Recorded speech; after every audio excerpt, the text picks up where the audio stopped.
the doom and gloom that isn't Doom the Dark Ages. Some stuff from Nate the Hate. Halo Master Chief Collection, Flight Simulator 2024 to PlayStation 5 and Switch 2 this year, according These to were Nate the Hate. already like Flight They've Sim been was rumoured already for heavily ages. rumored, so I don't That know why that shouldn't cause a fuss.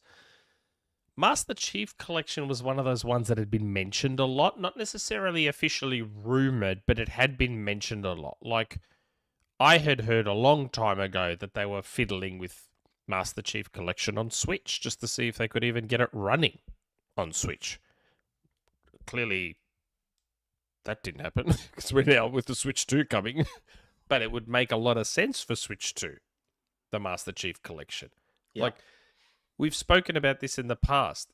In a weird way, I mean, again, I would prefer it doesn't happen.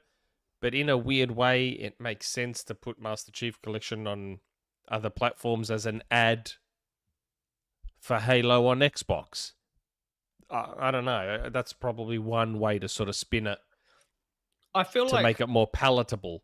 these are really old games at this point, and I feel like that is probably the mindset to a degree. If it happens, right? You get a PlayStation player, and I've actually invited this guy to come on the show. I don't know if anyone's seen it. He kind of went viral. Phil dropped him a message on his channel saying, "I've been watching your videos. Really cool to have you Bruv? enjoying Xbox." Bruv? Yeah, bruv. I was going to reach agree. out to him. I was going to reach out to him. I spoke to his missus on their Discord, and he's up for joining the show. So we just got to Is pick a he? date. Yeah. Because he did this really honest, like, hey, I've been a PlayStation fanboy all my life. I've dismissed this. And I feel like it's like a kind of come to Jesus moment for like a lot of PlayStation, because he's like, I've dismissed everything. And then I'm holding at the pad. I'm experiencing quick resume. I'm experiencing the ecosystem. And I'm like, this is better. Ecosystem guy. Who's been saying all these years? Ecosystem. Don't worry about the fucking games. Ecosystem. Hello. And, you know, he did a video on playing Halo for the first time and the fun of co-op and I'm like, yeah. So if you can think that that's the effect on this one person whose lovely missus clearly just bought him an Xbox for the hell of it, and then he's been like, what? Well, and it is funny because like I've teased Nick a bunch, but what is Xbox's entire sell for the future? And it is ecosystem. It is you bring your Xbox everywhere. It is the Xbox ecosystem. The whole "it just works" mantra is everywhere. And I do think that's one big differentiator from the Steam Deck and from GeForce Now is they are still PC. You still have to deal with PC issues with them from time to time. They crop up just enough to push casuals away. And if it is still that, I boot it up and everything I want plays and it looks okay, because they don't give a shit if it looks amazing, because they don't know what amazing looks like. Like that is the selling point. Every time I watch him, it reminds me of one of my best mates. He's like, I actually was friends with his wife, now wife first, and then she started going out with him, and me and him hit it off and became mates. And he grew up a PlayStation guy, just like Bruv. Grew up only knowing PlayStation. And his PlayStation 3 died on him. It just flat out died on him, and he couldn't be bothered replacing it. It was $1,000 Australian. Hello. And his wife and I conspired, and we got him a 360 for his birthday. I was like, I know he's gonna like it. Nice. We got him a 360 for his birthday. He starts using the 360. He's like, man. He's like, what the fuck? He's like, this controller is unbelievable. I was like, yeah, bro. I was trying to tell you the DualShock 3 is a piece of shit. He's like, oh my God, this controller. He's never gone back to PlayStation. He's been Xbox ever since now. Yeah, I think the mentality of giving these games that have had their tail end of sales, that, you know, they've had their front loaded bit, they've been on sale, they're on people's Steam libraries, they're out on Game Pass, they've had their time. Chuck a port on a new system like Switch 2 for Nintendo players that maybe have never touched an Xbox, and then suddenly they're playing this really fun first-person shooter, and they're like, well, what have I been missing? That's And how I same was for with the PlayStation. 64.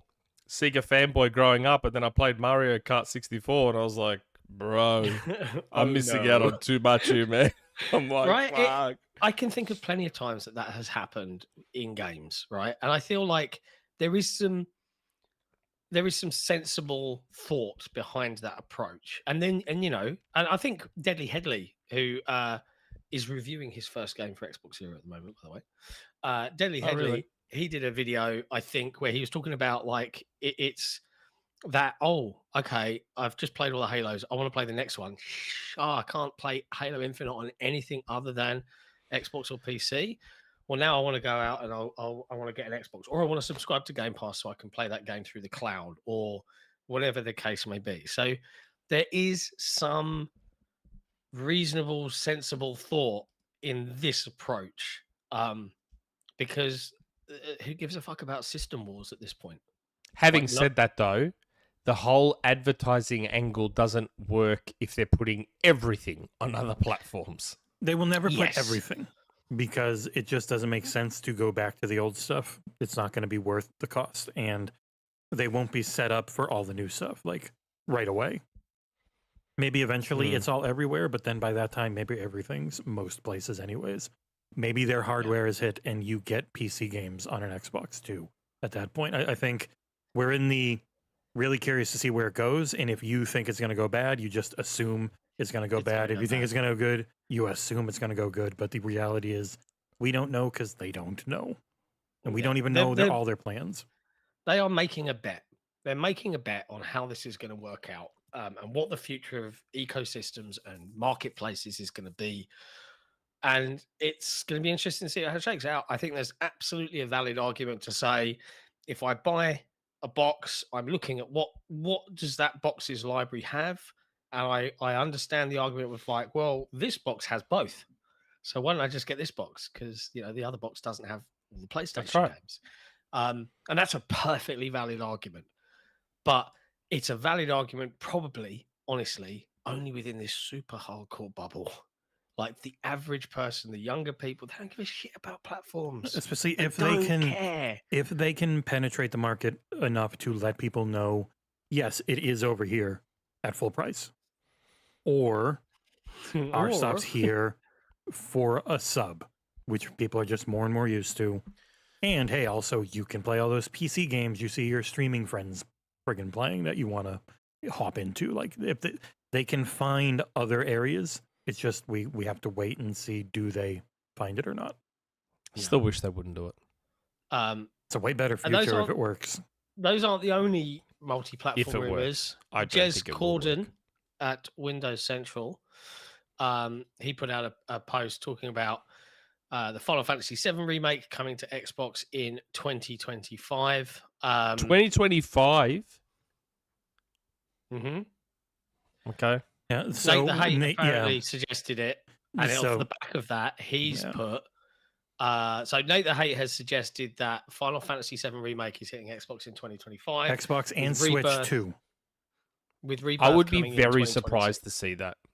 I personally would be very surprised to see that. I think the main impression- issue that they talked about, it wasn't contractual. It was they didn't have anyone to port, and as the quality of their Final Fantasy 16 and remake ports showed, yeah, they really didn't have people in place to do it. I'd they were I'd be both shocked bad. if Sony didn't have a contract in place for Final Fantasy VII. I'd be shocked. Supposedly, you don't seem to. Yeah. Like they But- did. I find that difficult to They believe. extended it for Intergrade, but it was extended again like for a year again. It's just the main issue with Square Enix is they lost their ability to be multi-platform easily with those games. They're just not set up for it.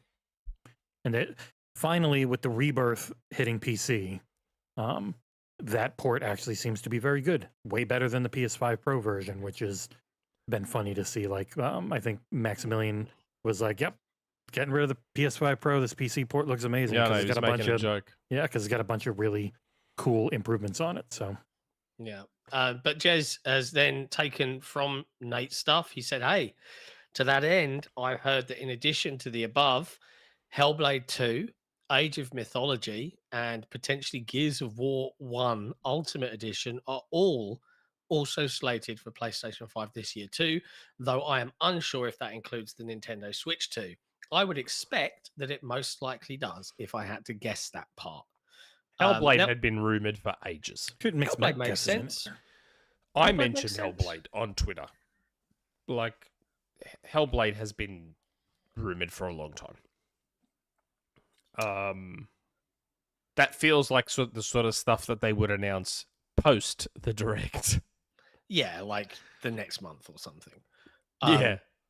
But equally, I'm like, I read that rumor. I'm like, Gears of War Ultimate Edition. Ultimate Like Edition. if we've got That's Nate the so Hate weird. saying, if we've got Nate the Hate saying Gears Collection is real, I'm like, why would it just be Gears 1 Ultimate Gears Edition? 1. Why wouldn't you just do the Just collection? put the collection. Right? What if the collection's Like- not all the games? What if it's only like 2? I know. I could totally see them doing something weird like that. I don't know. I mean, it's a lot of work. Like those games have a ton of textures. If you're rebuilding all of them, it's an insane amount of You work. say that, I but don't know. Gears 3 when it went through Yeah, no, it looks great in back PC. compat. Yeah. yeah, Looks like amazing when it in got back and upscaled, it was like, Jesus Christ, this is But if really it's a good-looking remake game. in Unreal Engine 5, it's a whole different kettle of ballparks. Hmm. I mean, it would be very interesting if Microsoft, and I'm just throwing this out there, if Microsoft as a publisher made more money through game sales on their competitors' platforms than their competitors did on their own platform this year. That would be an interesting world to live in, wouldn't it? Hmm. What would people say then? What would be the argument then? Help me out. What would be the argument Dunno. then? if Would Microsoft as a 80 something publisher on- Metacritic games be okay now? Oh, no, you're right. Yeah, they're not like that 90 plus Yeah. universal. You don't get the Yeah. 90, 95 on Astrobot or something like that. They've only had a couple of 90s and they both didn't count because they were the wrong genres. So it is weird. Like they've had 87s and 88s and 86s and 85s, but still constantly when I watch coverage, you're like, I'm just waiting on Xbox to put out some good games. I'm like, Yeah. they have. You just didn't care. Like everyone's put out good games. Good games has not been a problem for video gaming. There is no problem for us in video games. The problem is for corporations searching for growth. That is the video game problem right now. That's why people are getting fired. There's more consolidation, more people selling. It's because they're chasing growth. It's not that there aren't good games. There are too many good games for anyone to play. And I should know because I try. Abdul 114 in I the wonder chat. Halo Infinite is the worst 87 Metacritic Yeah, game it is. ever made. It is in retrospect. 87 People say it was Metacritic and a it's complete shit. bomb. 87 Metacritic and it's utter shit. Halo Infinite, apparently.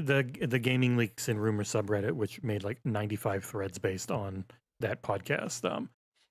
Every single one of them said that Halo Infinite was the worst Halo ever made. I'm like, Jesus Christ, you people are just so miserable, so miserable. It's the Yeah. standard Halo cycle. The new game always becomes the worst game, and then people look No, back no. at Halo. Halo 5's campaign is still not good. No, it's a bad story. Multiplayer, It's fun to play. Still amazing. Yeah, Halo 5 story is not good, but as a co-op game, it's very fun. Really hard though. Halo 5's multiplayer, though. Who's we and our? I don't have any exclusives. I just play video games. But yeah, man. I wonder if Doom the Dark Ages will crack 90. I don't know. You know what? It has a chance because it's not going to be as hard as Eternal, I bet. Eternal was too hard for Eternal was most people. harder. Eternal was very hard. They nerfed Eternal when the second expansion came out. They made the first. I beat the first expansion on Nightmare, and that is still the hardest thing I've ever done in video gaming. And they made it way easier in the second expansion. They went back and redid it all.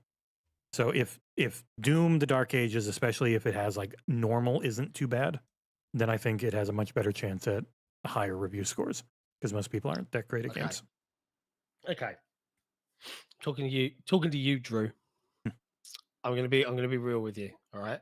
I respect your point of view. We've had this discussion to the end. I've never seen you in the chat before, so I just want to have it again. I just want directly to you. You can Right. click on him and choose channel activity, see if he's ever talked. He is. I don't recognize him, so No. I'm just calling it out. So He's I not. understand where you're coming from, right? Hmm. You view your Xbox as it's your platform, and you have some sort of sense of ownership on it. And that's not your fault, all right? I feel like That's how companies advertise things. Like you're a part of a group. Microsoft But you are. utilized their evangelical. You are. You're part fan of a base. community. You are part of a group. Right. But the reality is, Drew, it doesn't matter what any of us think. And I just want to make this very clear to you. As soon as Microsoft spent more money on a video game based acquisition than on anything else they've ever done, ever, I'm afraid the end of Xbox deciding themselves, oh, we'll stay exclusive over here, is over. You just need to get. This is just reality. And it was the mix. It was This is how it is. the amount of investment plus the giant bubble that they were coming down from. So you had everything was growing, invest a ridiculous amount of money, everything flattens. And they're like, well, shit, how do we unflatten? I can't take it seriously when we say we need to go to war. Bro, it's just video games, mate. They're just big, expensive. There's a chance toys. there's a chance he's mucking There's around. a chance he's a troll, but I'm just in case he's not. I just want Not to. a troll. I want to help just you. mucking around. Well, Just maybe he's mucking being around. sarcastic, but I It just want is to help dangerous. You, get out of You this and I joke mindset. around all the time, and people think that we're fighting so much they cancel the Patreon. I like where his head's at though. I'm Of course you fucking do. Lock it up. with you, Drew. I'm with you, Drew. You don't even play Lock any it of them, up. and you still Lock care. it all up. Lock it all up. He's the general of Drew's army. Take it. Go, Take go. it Take all them, away. fight the Take war. it all away. Even take away Minecraft. Take it all away. I've just thought of what the secret game is. Or What? the surprise fifth game. I've just thought of Minecraft what it 2? is. No, that's cancelled now. Not said so. Yeah, that's right. He said that they're, it's sad to do that. He was yeah. honest about what it ends up being every time you go back to it. I've just realised. Put this in the bank. This is what the fifth, if they do a fifth game. this is what Surprise it is. game. You ready? Horizon Lego Adventures coming to Xbox. Yeah. There you go. Surprise. Yeah, that could be a good one. There you go. I mean, it's not a good Sold. game, but Yeah. it could be a good announcement, I guess. It's yeah, not a bad no, I'm game. not saying good It's game. I've never fine. played the game. I'm just I've saying never- that It's could got a be Dice good Award nomination. pick as Yeah, the fifth game. I've never heard what the story of Horizon Zero Dawn is. No. Like, I think it's a relatively new concept. Well, right? thankfully, John, we're not going to get. I don't think I have it in there anymore, but they got a movie coming out to let you know, because they got to retell the story of Horizon Zero Dawn at least once every couple of years. Yes. You're right, Gary Bowick. How funny is it going to be when the top 5 selling games on PlayStation this year are all Xbox games? That's what I was saying. Like, what's the argument going to be then to Microsoft's new strategy if they are the top publisher If on PlayStation, if PlayStation gets a big third-party exclusive, people will yell that Microsoft funded them to pay for that exclusive. Well, Super chat. that's what Assassin is saying now. Assassin with a super chat, grand benefit, Hey, I'm ready, $20 super chat. To reinforce Nick's point on the fact that it is a bad idea, Sony using the 30% revenue of Xbox games to pay for more exclusivity deals is 99% On the possible. same Sony wavelength. is still dedicated to destroying Xbox 20 years later. That's right. I would also say though that That's exactly Sony right. spending that money to get exclusivity deals is because they're operating not necessarily to destroy Xbox, but It is. because they have not got the pipeline in any way, shape, or form now to keep up with No, the they release don't. cadence. But what I'm saying is So they have to buy these their deals. goal is still to destroy Oh, yeah. Xbox. Yeah. But I'm saying that's And more that's of like an add-on And tertiary and that's what effect. bothers me, that Microsoft is like, oh, no, that's okay. I think Jim Ryan was more why? focused on that, and he really messed the company up. And they hired people who aren't focused on that, because they hired people who are now focused on trying to get costs down above all else, because they make enough money. Like Sony makes enough, they just are the opposite in Nintendo, where they don't keep enough. They've had really bad margins, so their focus is on making more money. I'm not saying they won't ever look at, let's try and keep stuff off of other things to no benefit to our customers. Because the money hats people don't like are the ones that only exist to keep something off of somewhere it was going to be. That doesn't change the game, doesn't give extra things to their own customers. It just keeps it away from other customers. They might still do that. I just don't think it's the focus as much with these guys. I still maintain that long term, it's the wrong play.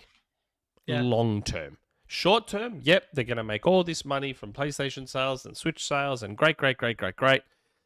Long term, I still think it's the wrong play. I'd agree with you if the old system worked, but it doesn't. What do you mean? The old system does work. It doesn't. it That's why used to, bro. everyone's pivoted from the old system was. Why? It's working for Nintendo. It only works for Nintendo. And we will see how much it works. It didn't work for And them 2 gens ago. technically, it works for PlayStation. But Where PlayStation is shifted. going wrong, is in that they're spending way too much on their tent poles. It's blowing out of control now, or just to make sure that the fruit fucking breaks when someone shoots it in The Last of Us. My Like, mangoes. if Sony can just get their costs under control when developing these games without really having a noticeable dip in quality, which, let's be honest, their base isn't going to give a shit anyway. They're going to call any game that they make groundbreaking. If Sony can get their costs under control with their games, the system works for them too. But they've already shifted. They're not on the old system. I mean, they're just putting their games on PC. That was huge. That's the biggest shift imaginable for them. Their games were only on console, and the same was for Microsoft. So Microsoft did have more on PC, but PlayStation never, ever did anywhere else. Assassin's point of, them using 30%, blah, blah, blah, but Microsoft's still making 70%, and they have to make, and this is key, they have to keep making this much money because they have to keep all these studios alive, right? Which is why they now, I think that's the reality, is they're so large, they have to keep everyone going. Not a super chat, but we'll show this from Tom Henderson. Yeah. Tom, to answer your question, I had a massive eczema flare up, like literally just before we were going live, and my eyes were like all bloodshot and really itchy, and this was hurting to look at. So I went for looking like a twat. I'm actually emulating Gaz from Septic Source because I thought that was the look. But I appreciate you mocking my involuntary skin condition and making me feel. He's Scottish. You persecuted. can't make him feel bad. Tom Henderson isn't Scottish. Yep, I hear that accent. As an American, I know where someone's from. Come on, he's Irish. What? He's what? Oh, I'm sorry. He's from Wales. Whatever. He's from up north. Oh, he's Australian. Liverpudlian. I'm glad you feel bad. In fact, I think you feel so bad. You should probably gift some Patreon subs. To make up for it. Jump on the show, Tom. Give this stream a thumbs up. Hey. Abdul114, did I ever watch Ted Lasso? Yes, I loved it. Apart from the Christmas episode. Never seen a second of it. One of the worst things I've ever seen. Ted Lasso, amazing. But But yes, what we were talking about. I still ultimately believe, and I've said this before, I still ultimately believe that the console is the core and the heart of the ecosystem. And once that's gone, the rest of the ecosystem falls apart. But they've said it's not going. But you're saying it might. They say a lot of things. What their decisions are. They say a lot of things. Saying a lot of things. They have a lot of things said for them. I'm just saying they can say what they want. They said only 4 games. No, they said it was an experiment. No, so everyone falls for corporate speak. What he said, this is an experiment. It doesn't mean we're doing more. It also doesn't mean we're not doing more. You always have to read what is said versus what is not said. I'm just saying that my issue is if sales, and it's funny, I need to find the episode before the Xbox Series X launched. I need to find it where I said it. I'm spewing, I don't have it. I said before launch that I reckon the Series consoles will sell less than Xbox One. And everyone thought I was crazy. Because, Xbox One was supposedly a disaster. And it really wasn't. 55 to 60 million consoles is not a disaster. Yeah. I was like, I bet you the Series consoles don't sell as much. And here we are. It's looking like they're not going to get anywhere near 55, 60. I still feel like GTA 6... The minute they decided to make a Call of Duty exclusive to the current generation of consoles, or GTA 6 comes out, I think that's when we'll see sales of consoles go up on both sides of the next gen platforms, because that is a reason to switch now.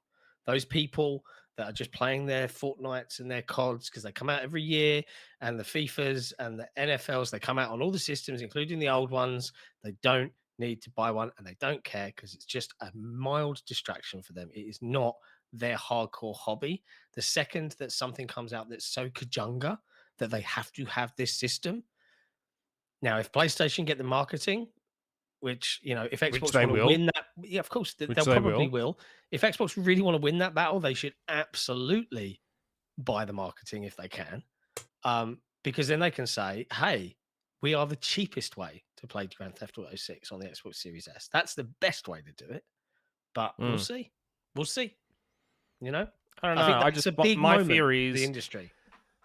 I just think everyone is ignoring the fact that Microsoft will more than willingly pivot away from something if they feel like it.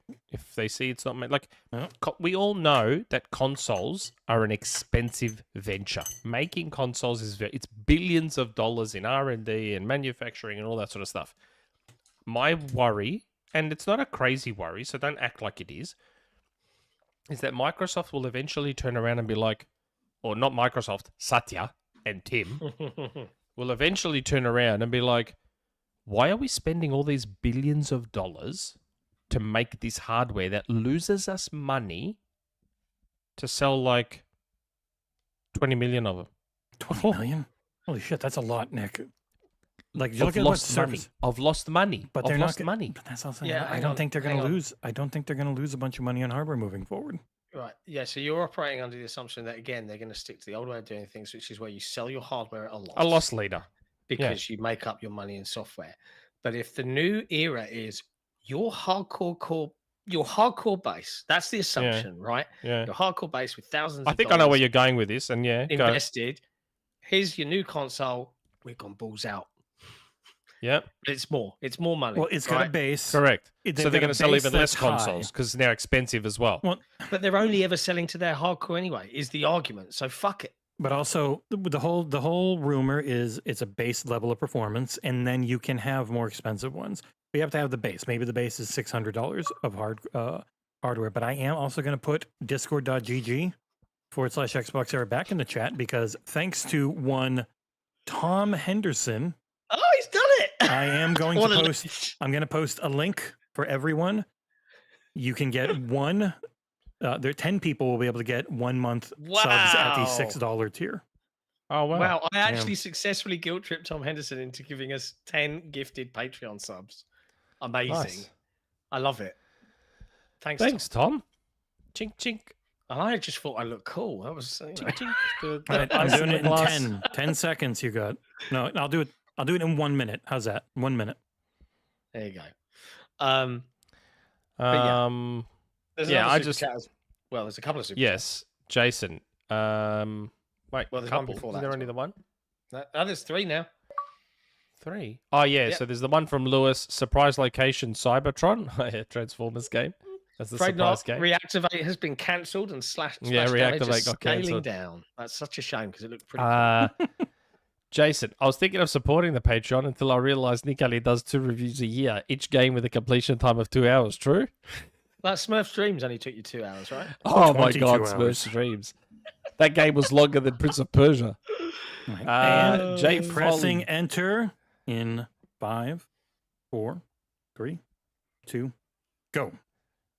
10 Patreon subs are now available for Yep. you to try and get on the Xbox Era Discord, discord.gg/Xbox Era. The link is in the chat. Thank you to Tom Henderson. Link is for in the gift. Discord.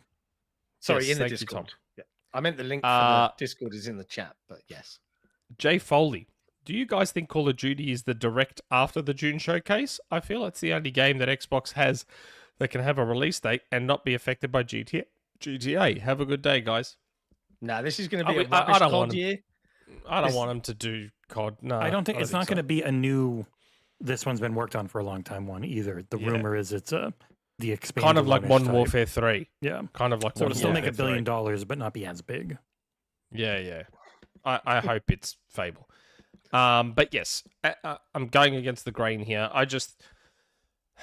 Again, if you make the consoles more expensive, then that limits sales even more. Like, I understand you're hardcore, but being hardcore doesn't also necessarily mean, oh my God, we're millionaires and we can afford to spend more on hardware. Yeah, Like, I know. I think it will, they're in a very precarious position now. If they suddenly decide, oh, well, we want to make money on these now, so the cost is going up.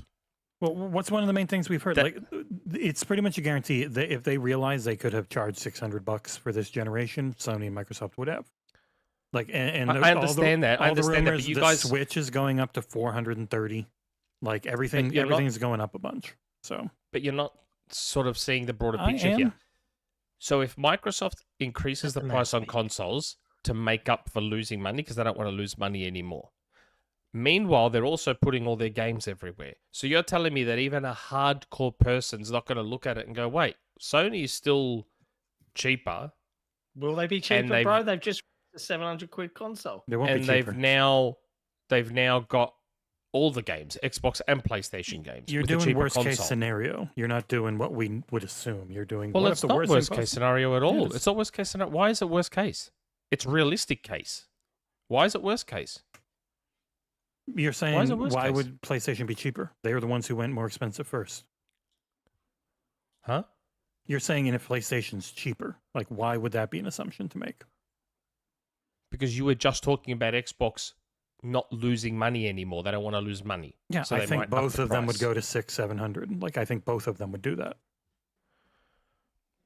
Well, then nothing changes for Xbox then, because everyone's still on Maybe. PlayStation anyway. But then if they're Oh, giving What they're is giving their the hardcore console? the Brit. option, Britt, that's not a gotcha, dude. I'm the ecosystem guy. Most people aren't. I'm the ecosystem guy. But no, this it's isn't also about me. what is it's.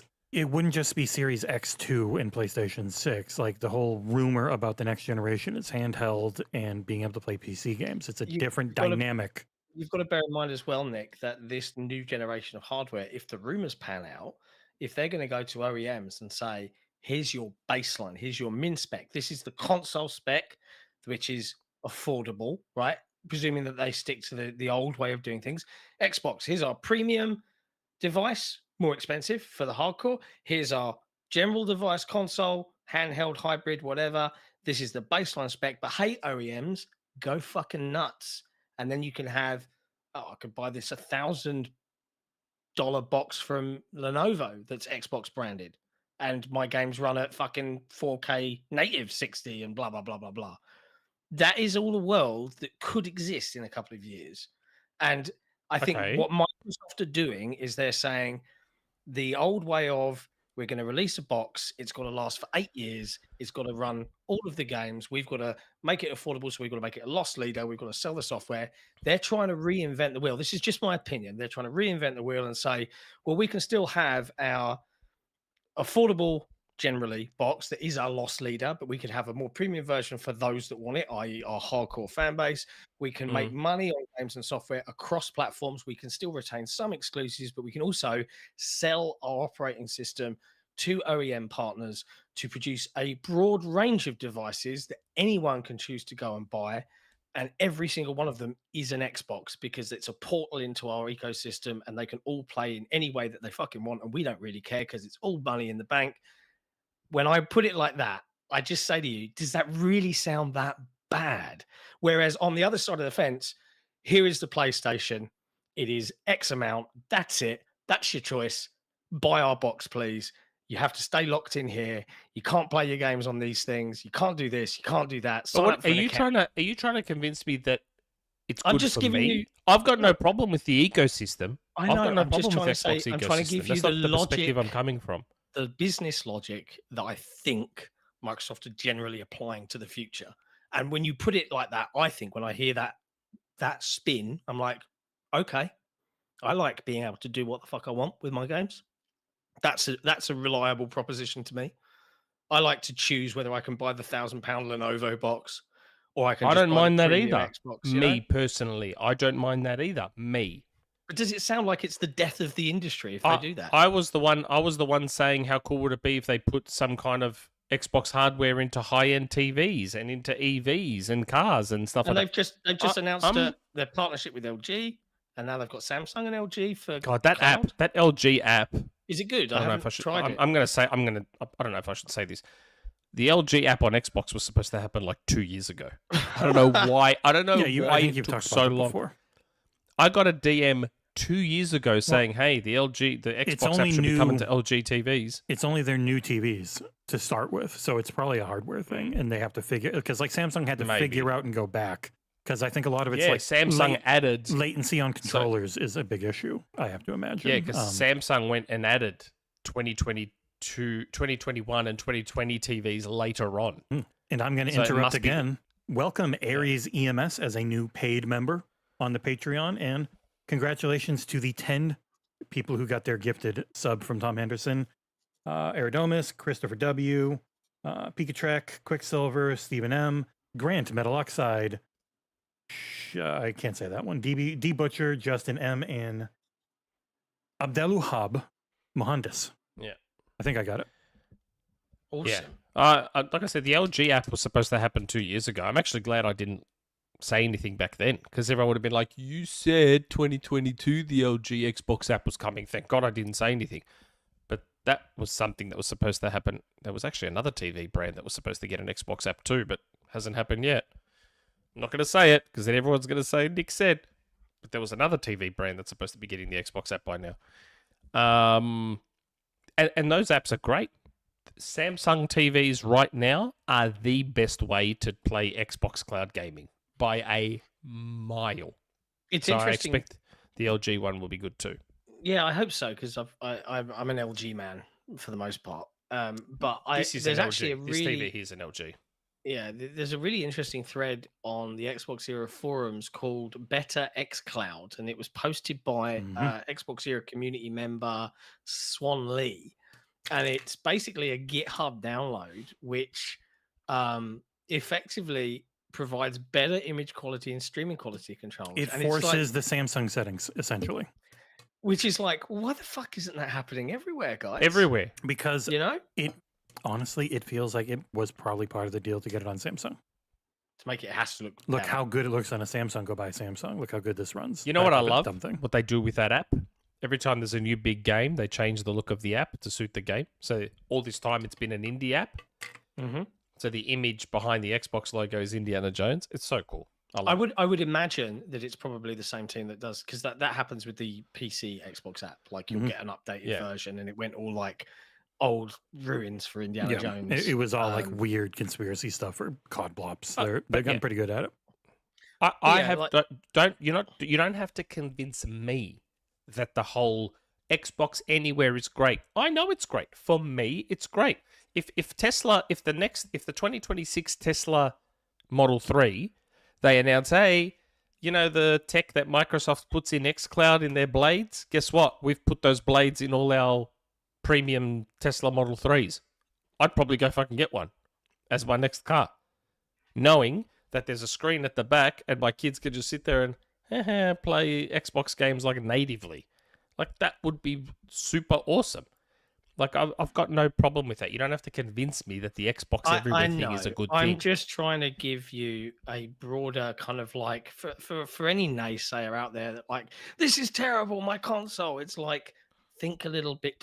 What's that phrase from Inception that Tom Hardy says? It's like, don't be afraid to dream a little bigger, darling. You know? I understand that, but my thing is, it's a big gamble It is. that if it doesn't pay off, it probably does mean the end. Maybe That's you're the right. thing. And I think that's a fair comment. Maybe you're right. But I would also say to you that Xbox have been doing the buying exclusives, making deals for a very, very long time. And they're not really any closer along the line. Now, I know you could throw at me, well, they dropped the ball at the end of the 360 gen. They then dropped the ball with the Xbox One. It took them ages to recover.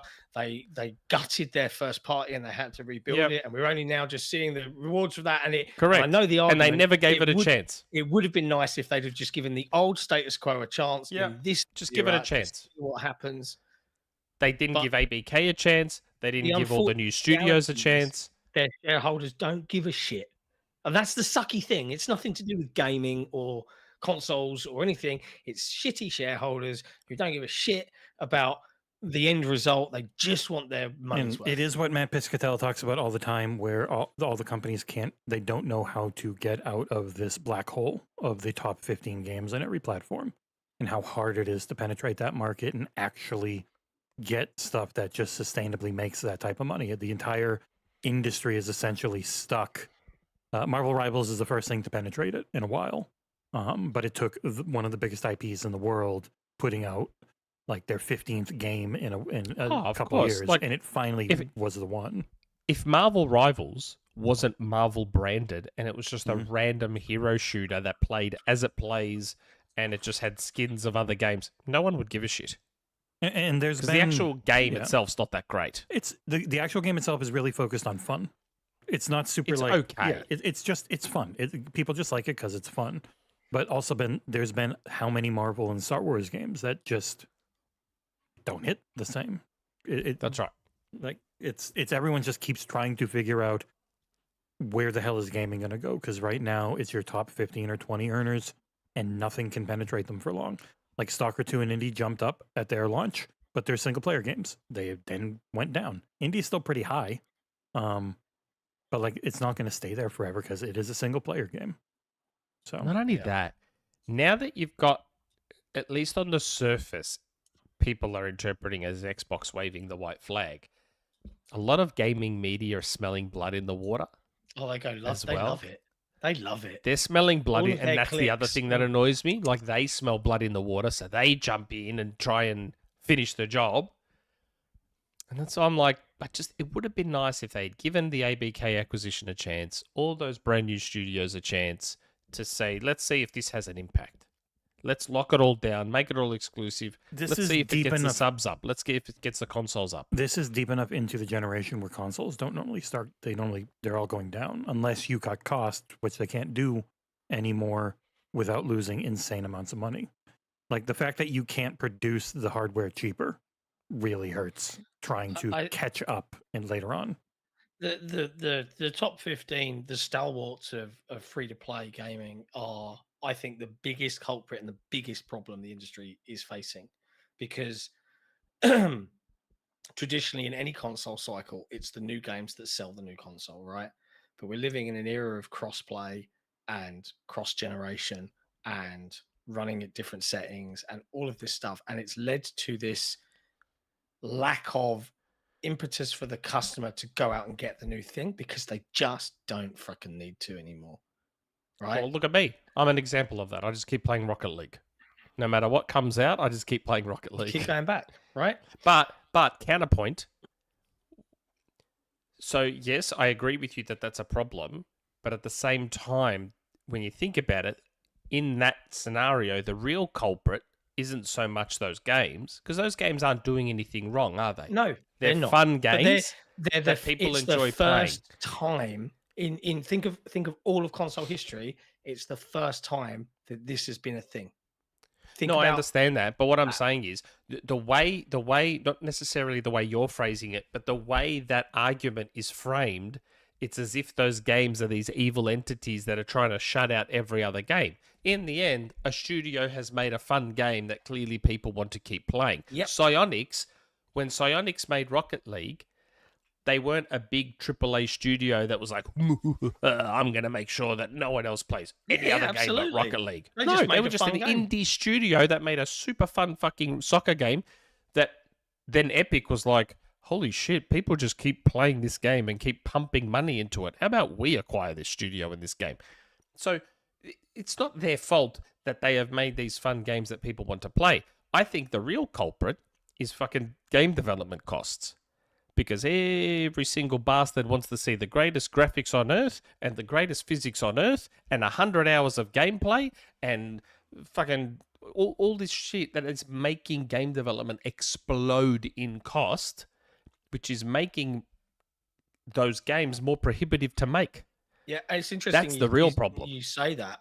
Schreier did a piece for Bloomberg talking about an article about another article from someone else. I can't remember who now, but it was about the rising game costs and the pursuit of photorealism and all of this jazz. But Schreier was saying it's not any of that.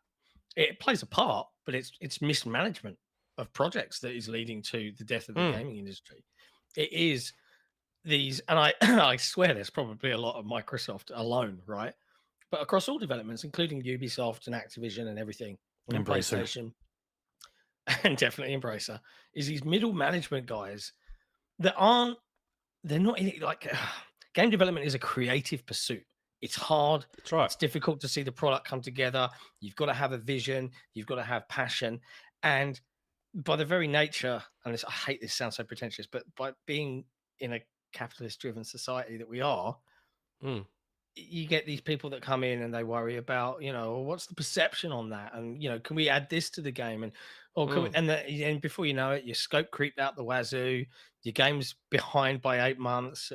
People are overworked. We saw an article from People Make Games this week, which we talked about on headlines. I don't know if you watched or read the article or watched the video. I would wholeheartedly recommend that the 300 odd people watching right now go and watch this video. where effectively AAA Western studios from all of those big companies that we know and love, like Microsoft and PlayStation and Ubisoft and EA, are partnering on big games with third-party studios that are support studios in non-Western countries, so Southeast Asia and things like that, and literally selling the shitty crunch work to them. You guys treat your staff like shit over there because no one cares. It's fine. And it's fucking Or like gross. it's the culture. Like it's an honor to have your job type of. Well, you can just It's sell it bullshit. off. And, yeah, it's terrible. So there is a huge problem in the way that this industry is run, and you're seeing people try and solve it. You're seeing industry veterans go off and go like, no, we're gonna stay as a little core team of 10 because the technology and the tools and exist now that we can, if we have a vision, we can make a product that speaks to people and is just a fun video game. That's what we want to get back to. I think we're seeing more and more of that. It's the AAA industry that's suffering more than any other. The indie industry I could go on a real tinfoil hat conspiracy theory on another major problem with Trip. No, I'm not going to, because it'll get clipped to hell and back and fucking nut. There's another group. There's another group I'd like to say is within the gaming industry that I feel is very much responsible because they choose to focus on platforming one type of game at the cost of all others, which leads to part of this problem. But yeah. And I will just say, I know a lot of people, YouTube keeps crashing. So YouTube again, having YouTube side of things lately with the live streams has been pretty rough. So apologies. Absolutely legendary gentleman and very kind soul, Luke Law, aka the Xbox Expansion Pass. If you're not subscribed to them, go give them some love. He's a YouTube member for now 8 months, rocking. He says, support your creators. Appreciate you. And to the 300 odd people watching right now, thank you for tuning in and spending your weekend evening with us, or whatever the case may be, wherever you are. Do hit that like button. We really appreciate it. By the way, Thank you Luke, so much for being here. I'm on leave. I'm on holidays right now for 2 weeks. So now I have Now's a the chance to time. jump on. If you still want me to jump on, Nick's now I looking can to jump do on. anything except for content for our patrons, I guess. I've already got like 2 podcasts lined up on my Wednesday. I've already got 2 that day, one very early in the morning and one in the afternoon. This is the time now. Fuck it. I'm going to review, right, just so I can lock Nick in so we can't back out of it. One of the new shows that we're going to be debuting in the next couple of weeks for patrons is tentatively at this point in time called Thanks, I Hate It. And it's me, Nick, and Jesse forcing each other to play games that we probably don't really like. So within the next couple of weeks, I will be taking Nick with Jesse as my first mate out onto the Sea of Thieves to enjoy some player versus player piratical action. It's going to be fun, but that's going to be a live stream for patrons only. So if you want to see the fan Nick, tier, the one that's been gifted out, $6 and above, that's our main focus for growth this year, is lots and lots of cool content for you. Yeah, it should be fun. Hopefully that's the name that we go with, something like that. But and then Nick, as another episode, will take Jesse and I into the land of Fortnite for some trios. Is it getting hot over there, Nick? Are you getting a bit warm? Turn the aircon off. You said Fortnite, he immediately started sweating. Yeah, Where's my wallet? Where's my Turn wallet? the aircon off this morning. And I thought you were getting ready to do an "Oh no, it's Alex" and take your top off if someone donated $50. Oh my super god, chat. I'm that hot right now that I would do it. feel like taking my clothes off. He would do it if someone Oh drops my a $50 super chat right now. No, He'll take no, his no. top off. I really He's a should do filthy little bitch. Just get some Do you know nipple tape. we've got episode 250 coming up in like 5 weeks. Mm-hmm. We do. That's pretty cool. Let's That's try and do something neat, not cool a giant millennium. yell-a-thon like 200 was, but I think I enjoyed 200. it was interesting. It's not what I would want to do every time.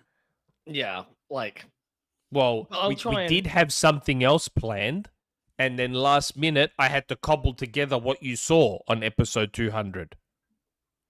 We did have a certain really cool guest planned for 200, and then at the last minute, someone wrote an article, and then we lost the guest. Shit on me, And bro. then we lost the guest. Look, it was already on fire. It was nothing. Is that guest now Does going to it be have on to with do with Destin? me? You know how lucky it was that I could get that many people at the last second to jump on the podcast all at the same time? You know how hard that was to organise? I was initially, I wasn't a big fan, but it did turn out all right in the end. But yeah, we'll try and have some cool stuff to announce for 250. Probably something card game related, I imagine. You know, in terms of like Metal dates and cards that you can use to things. kill your enemies. Yeah, you We fling had them a across really and they- cool guest whose name rhymes with Blim Pensa. Shill Spender. Come on, everyone knows it. This is the worst attempt I've ever heard. Oh God! Don't ever do an improv show, Nick. Ever, I wish. He's left Oh, us for Destin. Greg Miller. He wouldn't appear on this podcast. We're nothing. I'm still Be sad. like a vampire in church. I'm going to call them out a little bit, and I'm still gonna send them a full copy of the game when it arrives, in the hope that they will. But they talked about Console Wars, kind of funny, who just celebrated their 10th anniversary. They talked about Console Wars on their show, and I was really grateful, right, that they gave us some press coverage, effectively. And I pinged Tim Geddes, and I was like, "Hey, do you want me to send you a copy?" And he said, "Yeah." And I sent him a copy, and they've never done anything with it. Which They makes me never really did anything. sad. But I'll send the final version to them in the hopes Sent that it to a PlayStation podcast, mate. it's Console Wars. You thought they would be into that? You know what I mean? Doesn't matter. Doesn't matter. It Nick came still- from an Nick- Xbox group. Nick still wouldn't want us to put Console Wars on PlayStation if we were ever able No, to. If we were to make not a at digital all. game, exclusive. Not at all. That's the entire Bro, point, Nick. It's the that's- entire that's- point. It's on everything except PlayStation. No. Everything except Only on PlayStation. If I was going to make a digital version, you have it on everything, and you actually have the game, because it's cross-play, cross-platform, track the number of players and who's winning on what platform, and you track the actual console war in Console Wars in real time. And you can have all of them. And if You can PlayStation have- starts winning, we just manipulate it manually. Yeah, I'll just delete a couple of zeros off there. What if it's Xbox? exclusively not on Xbox, and then we announce right on launch dates on Xbox? Yeah, no, we'll do what all the other And by the way, indie devs are. anyone We'll clipping this- announce the game. We're We'll joking. announce the game There's no game. for PlayStation and Xbox simultaneously. Then we'll say, "Oh, sorry, the Xbox version's delayed because of the Xbox Series S." I know Series Tria- S. I know Card Tria game did running. come out, by the way. I don't know that anyone cared. I didn't see No, any they coverage didn't. for it. Yeah, But it wasn't bad. It just wasn't good. It was whatever. only other thing, So really, that's Nate the Hates rumors. that was Nate the Hate Sanchez. Sanchez's. That's how that started. Yep. It was a good I discussion. tried to keep up enjoyed for it. you with the timestamps on showing stuff, Nick. Yeah. Oh, I think there's only a couple of other things that I really wanted to mention. God, everything disappeared. Where'd all that stuff go? We've talked about it. That's why I've deleted it. Did we? I've been on the ball, mate. The 28th annual Dice Awards finalists have been announced. And These are the real awards. yeah, it's interesting. Funnily enough, there's some stuff here. Indiana Jones got 6 Tied for award the most with nominations. Astrobot and Wow. something else. So is Indiana Jones a 2024 game? Does it Yeah. count? It is nominated for Game wow. of the Year and Adventure Game of the Year Jeez. and Outstanding Really? Technical Achievement. My YouTube crashed again because YouTube doesn't give I a didn't shit even about the realize. I desktop didn't realize browser. Indie was a 2024 game because according to Jeff, it's not. You know what's You know. annoying? We've had so many crashes that we went from 330 people to 270 now. It keeps going back up to 300. Oh, it crashes. 30 people are gone. It's just But why driving me would someone crazy. that wants to watch the show just stop watching because it crashes? Just refresh it. They might be getting it. It's crashed on me 8 times. I have refreshed it 8 times. Some people You might know, get this is tired of actually the that. first episode in ages that it hasn't crashed on me at all. Yeah, I don't know. It's so weird. It doesn't Maybe ever it's 'cause I don't crashes have- on. It doesn't crashes on apps, but anything Chromium based, it seems to crash. Maybe it's because I don't have premium anymore. Maybe premium is causing the crashes. Could be. Because I've had it crash all the time, and now that I don't have premium, it's never crashed. Yeah, if you're watching know on like why? an app, it's okay. You know why? You know why? Apple. Because premium doesn't have ads, they crash it to take the place of the ads. It's like, no, we're going to stop you somehow. We're just Well, going to funnily crash enough, they pay us more if you have premium. If you watch the ads, it's less money for the creator than it is if you have premium and don't watch the ads. it. Okay, Zach Riley. I got premium back and it still crashes. Whatever, mate. Just give me another code. But yeah, Indy got 6 nominations. Hellblade 2 with 5. Yep. Um, Mostly sound Really? and technical stuff, yeah. And character? And character. yeah. Yep. Um, Indy 6, Hellblade 5, Call of Duty 3, and Diablo 4 1 for best online. So it's Sounds really like cool. Xbox had a pretty good 2024. had to buy Yeah, it though, and doesn't count. it's interesting because this is more game developer focused and voted, Yep. right? Mhm. And this is game developers going, there's some seriously cool tech in these games. Indica I would argue got their a opinion means nomination. more. Mhm. Wouldn't you? Yeah, it probably does. Yeah. I would argue the opinion of game developers on what makes a really Mhm. good game would probably mean a bit more Yeah, than it's the journos actual. that grew up on PlayStation. If you actually care about the awards, it's DICE and the BAFTAs. Those are the two I think actually matter for the awards. The other ones are really good. Or for the games. AIAS as well. Oh yeah. The big thing about the TGAs is it's the one that makes the developers a lot of money if they win. Like that is why it's really good and for them to win there because it sells more copies. Like you even saw Astrobot jump back up for a couple days. Like Baldur's Gate took off like a freaking rocket. But it's a bump for pretty much anything that wins because it's just 100 million people seeing it and now they know this exists type of thing. But the actual awards for these are the people who actually make these things. What did they like? What did they know the technical side of things? That's why Starfield got a lot of technical nominations last year. Yet everyone says, oh, creations and shit, they need to go to Unreal. It's like, Worst no, game. it was an amazing engine. You just don't like the way they used it. But like the actual engine itself, the upgrades they did were incredible. Still one of the best looking ones. RF Game Awards are just 40-year-old men that mostly play one style of game. The Pretty Game of the Year popular. nominations for DICE are Astrobot, Balatro, Black Myth, Wukong, Helldivers 2, and Indiana Jones and the Great Circle. I'm very which is a- surprised to see Wukong in there. It's fine. I don't I'm dislike surprised to see Helldivers in there. it. Yeah. Helldivers definitely captured the zeitgeist for a long while in 2024. But that doesn't make it got lot- like as much as I do like Helldivers, I'm just saying that a game capturing the zeitgeist doesn't make it I know, necessarily a great but it game. got a lot of Roblox is huge. Would you say Roblox is a high quality good game? Like No. that's what I'm saying. Like, and again, I'm not saying Helldivers is not good. Helldivers just missed out on my top 10, but Helldivers is a enjoyable game, especially if you have a crew with you. But Yeah. yeah, I don't know. Game of the Year is an odd one for Helldivers. Multiplayer Game of the Year for sure. I'm 'Cause pretty that's sure when it's the in game is online, its most yeah. fun. If you're playing with friends, that is when Helldivers shines. When you are playing with friends. But outside of that, Yeah, I don't disagree, mate. Only other news really to mention is AMD have announced a bunch of their new CPUs out of CES.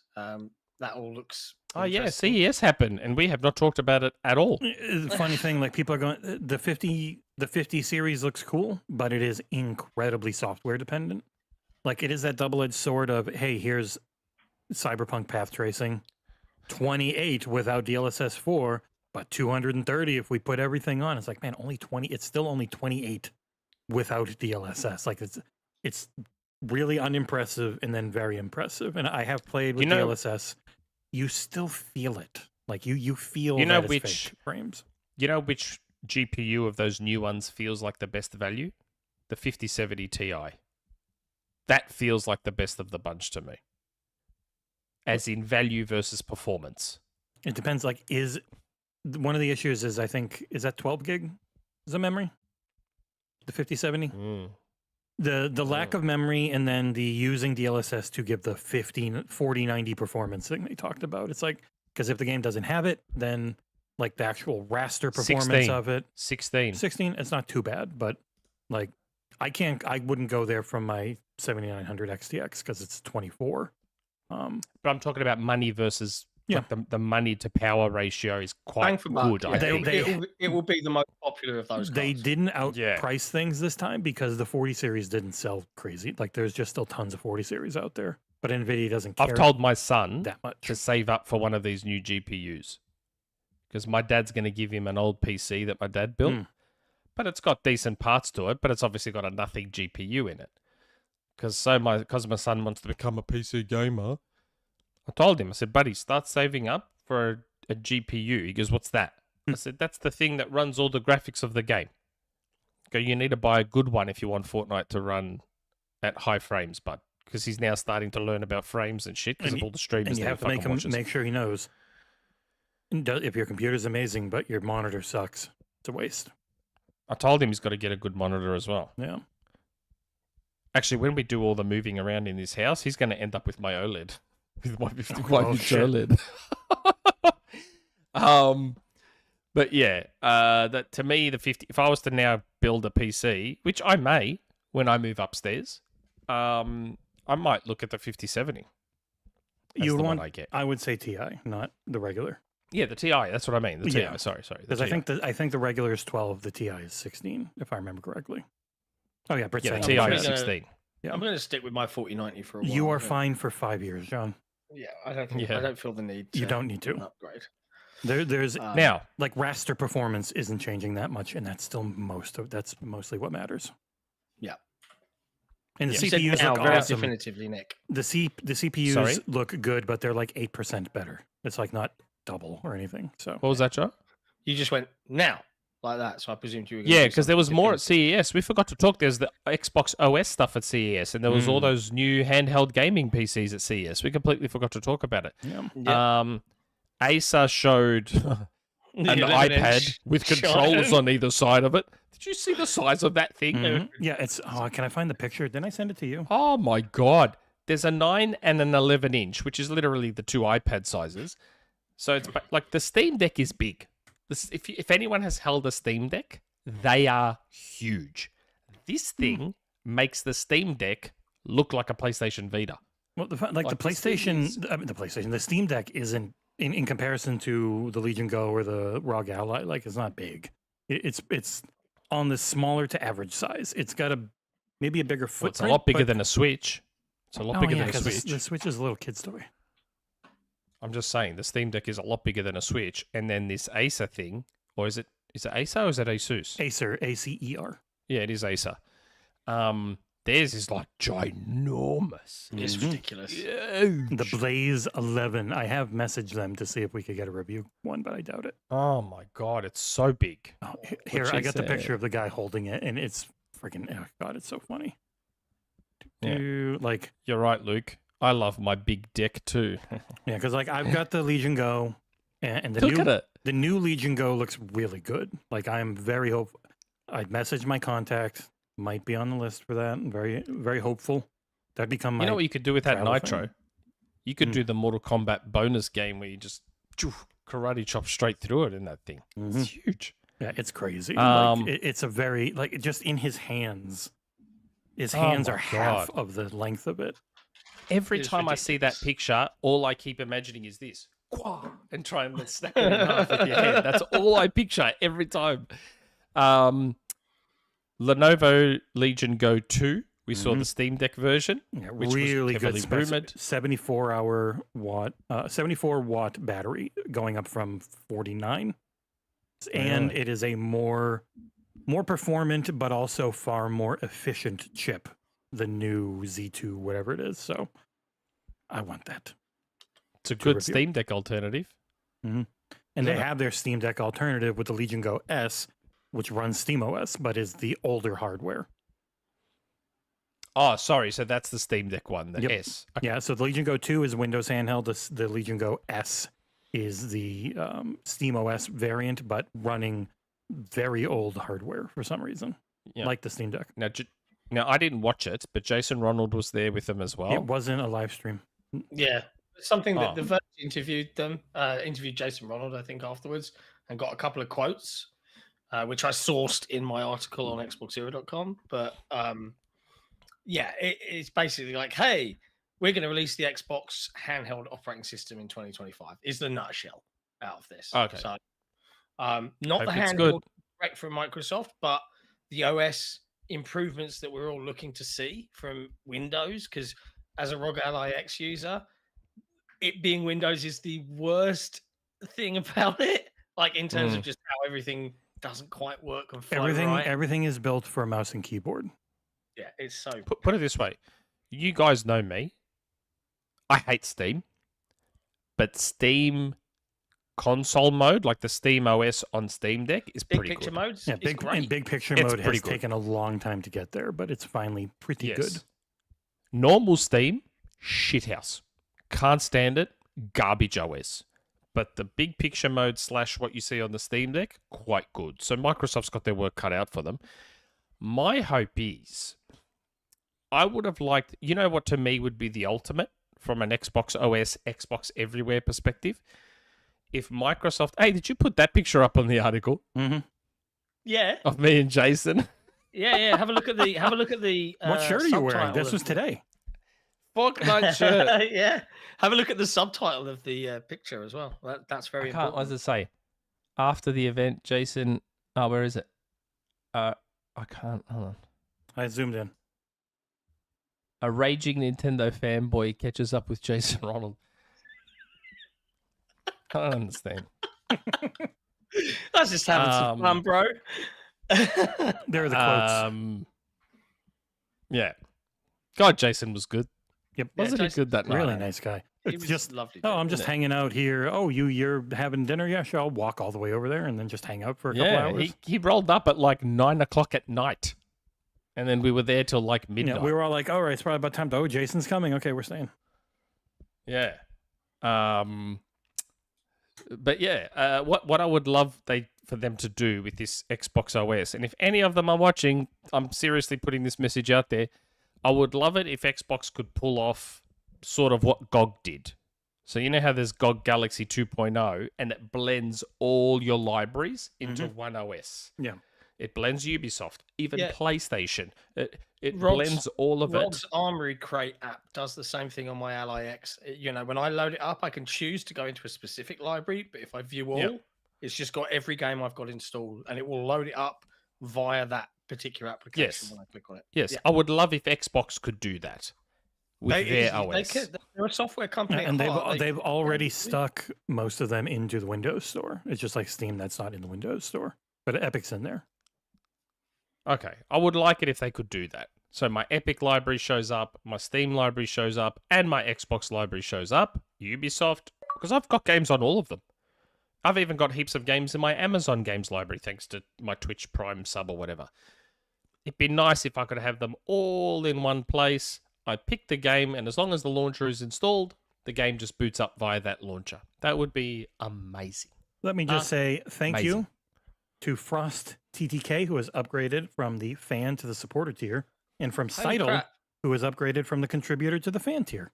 Thank you very I much. mean, this feels like we're like doing a subathon right now, but we aren't. that's next and month. we've just got like we've Thanks, folks. gained like 20 new patrons today. I'm It's absolutely loving this. 15, This is brilliant. 18 new with 2 or 3 upgrades as well. Like, Siddle in the chat just said the game bar has an extension that does that. I wouldn't know, Siddle. I'm a Mac user. I wouldn't know. Sorry. and Game Bar is I'm on Mac. built right into MSI's new claw as well, which is cool. So now okay. when you press the button to bring up your shortcut, the shortcut is the Game Bar with all of those settings for wattage and everything right into it, which is neat. They know. Okay. I know people are like, oh, they're going to take too long and they're going to be too late. And it's like, it's a burgeoning new market that's also kind of small. They've got plenty of time to figure it I'm out. going to turn my air conditioning on. Because also, the only reality, and I think more and more people are going to realize it, is that Valve is a terrible company. There's that video we talked about last week. I can never remember the name of the guy. I feel really bad.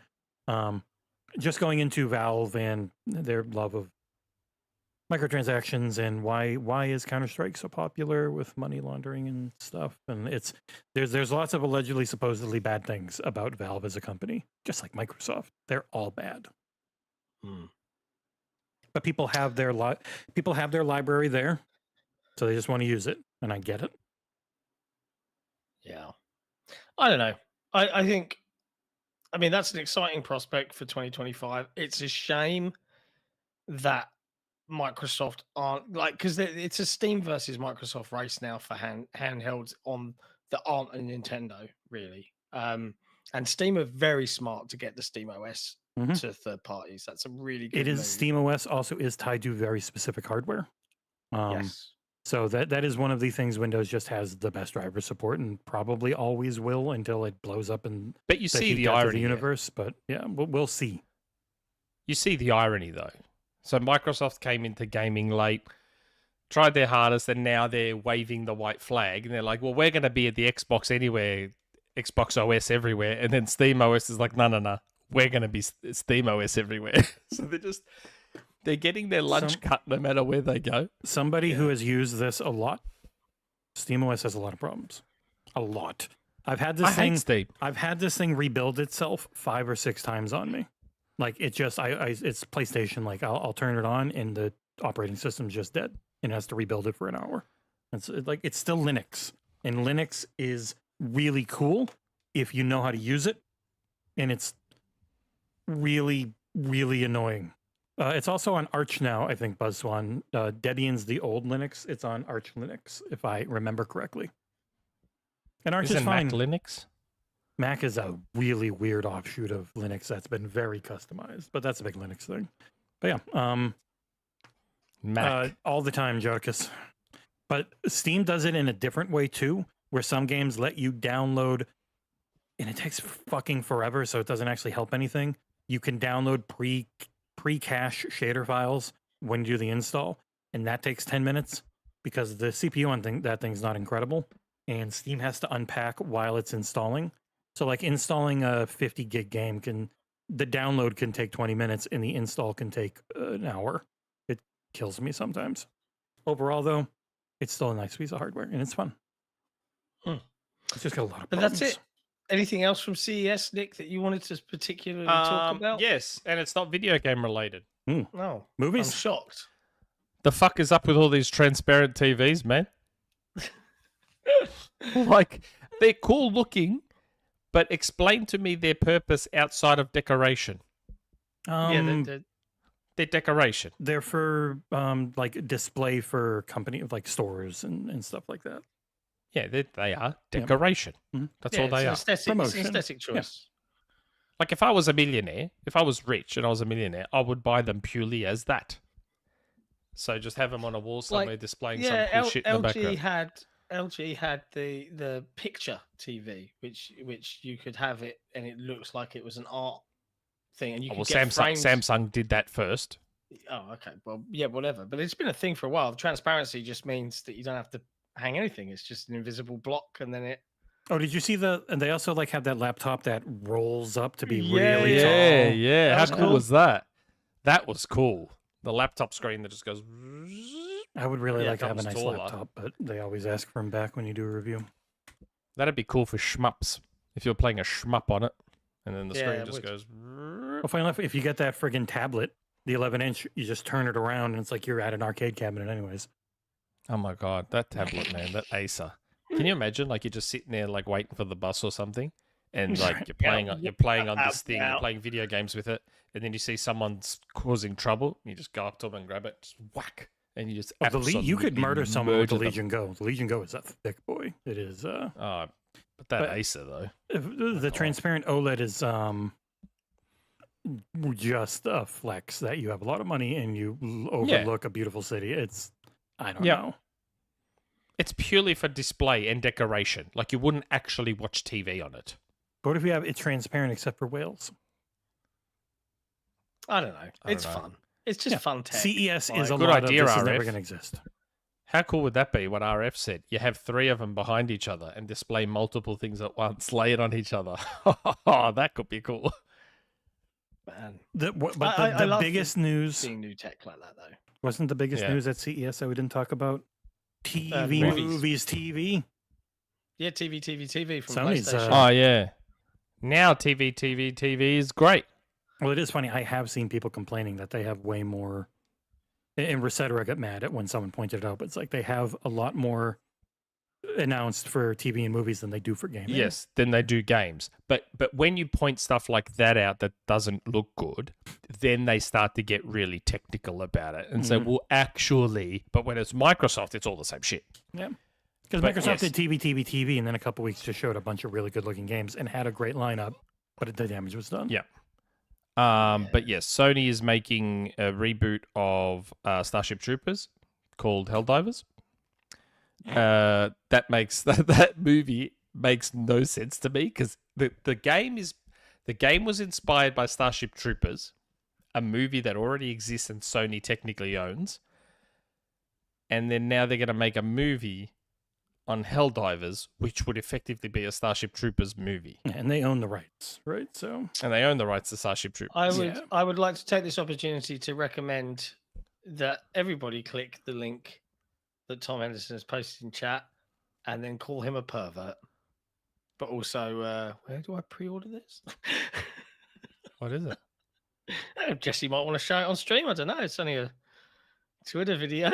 Oh yes, I saw that. I saw that video. That came up on my For You. Driven masturbator. Yeah. It knows when I'm in the mood to get into the action or when I just want to lie back and relax. AI driven. How good's that? Nick's in. That's great. For web browsing. A few more years. Maybe you Won't could need sync my it up wife with your anymore. Sync up with your web browsing software. Didn't you see the robot AI that's there for companionship? Yes, yeah, the social one.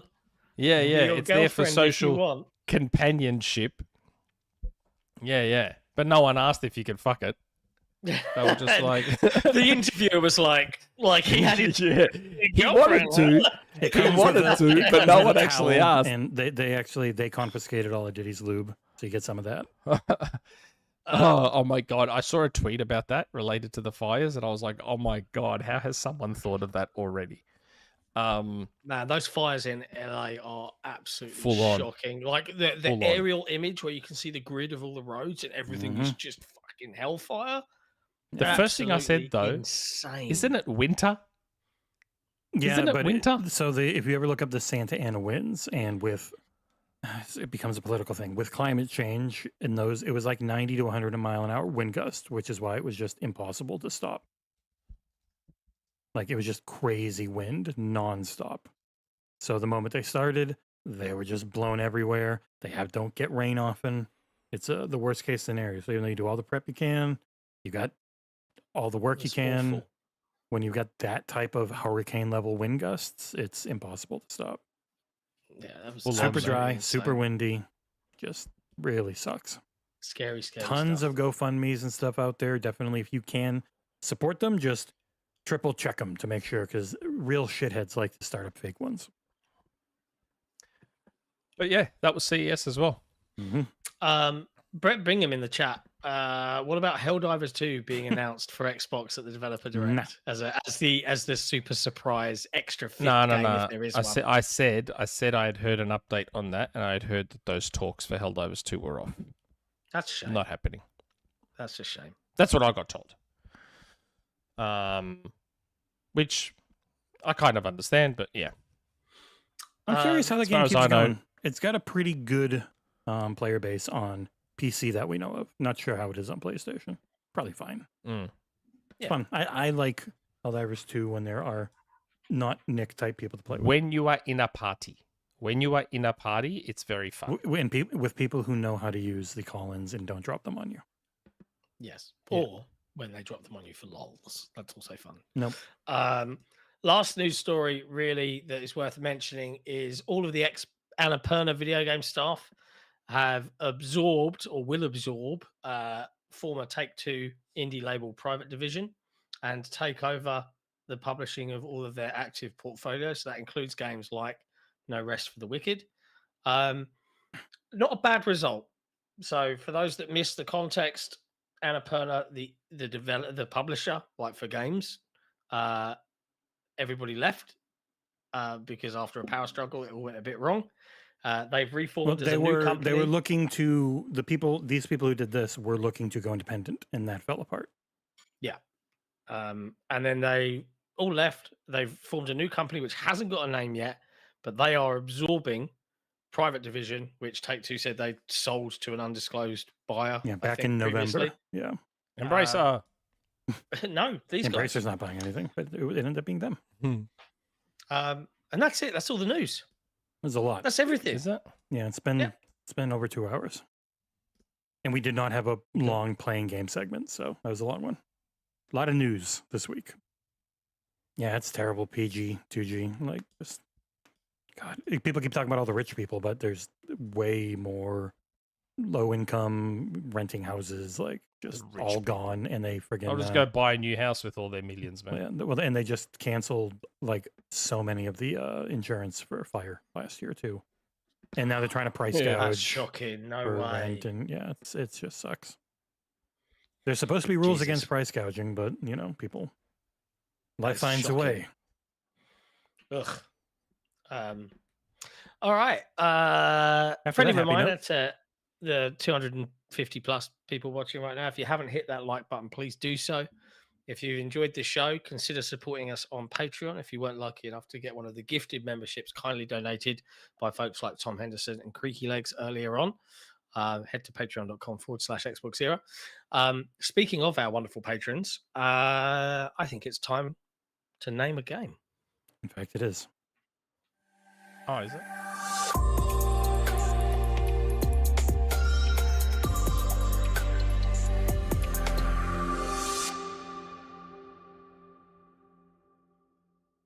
Indeed. For our wonderful patrons, Nick and I like to do battle once a week in a game of sorts, I suppose. Usually varied between this one or What Year, My Dear, where we have to win.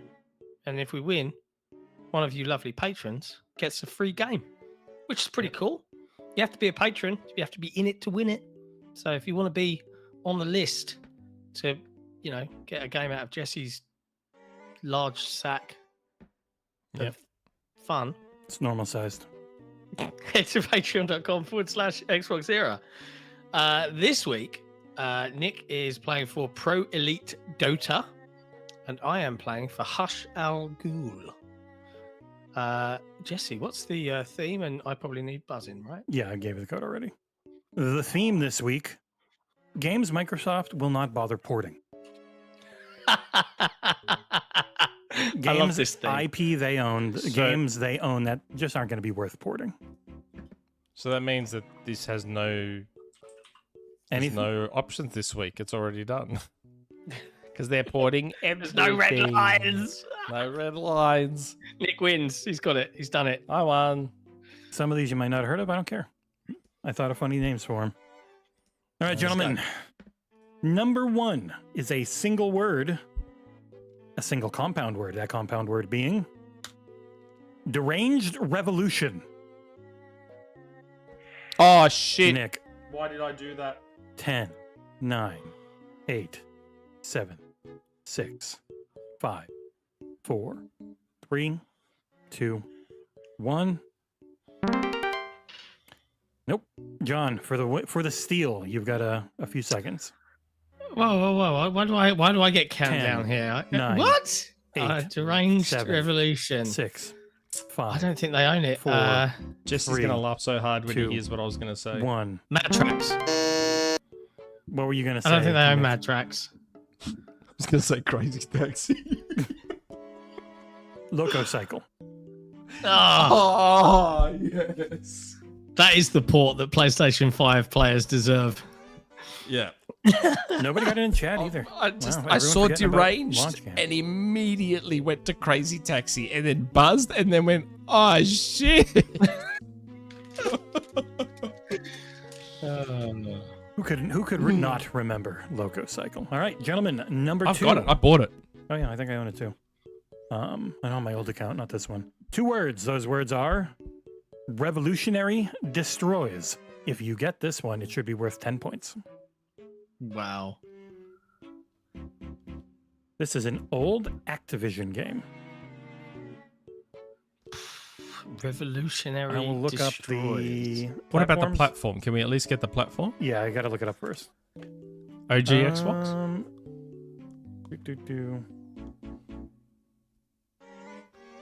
Initial release is in 1994, but it was re-released last generation. 94, so it was a PC game. Switch and PS4 and Xbox One, but originally Genesis and Super Nintendo. Oh. And it came out last Revolutionary. gen. That's why I had the name in my head, because I remember the last gen release. Holy shit, somebody in chat got it. Somebody gift that man a Patreon sub. I cannot believe he got that. Destroys.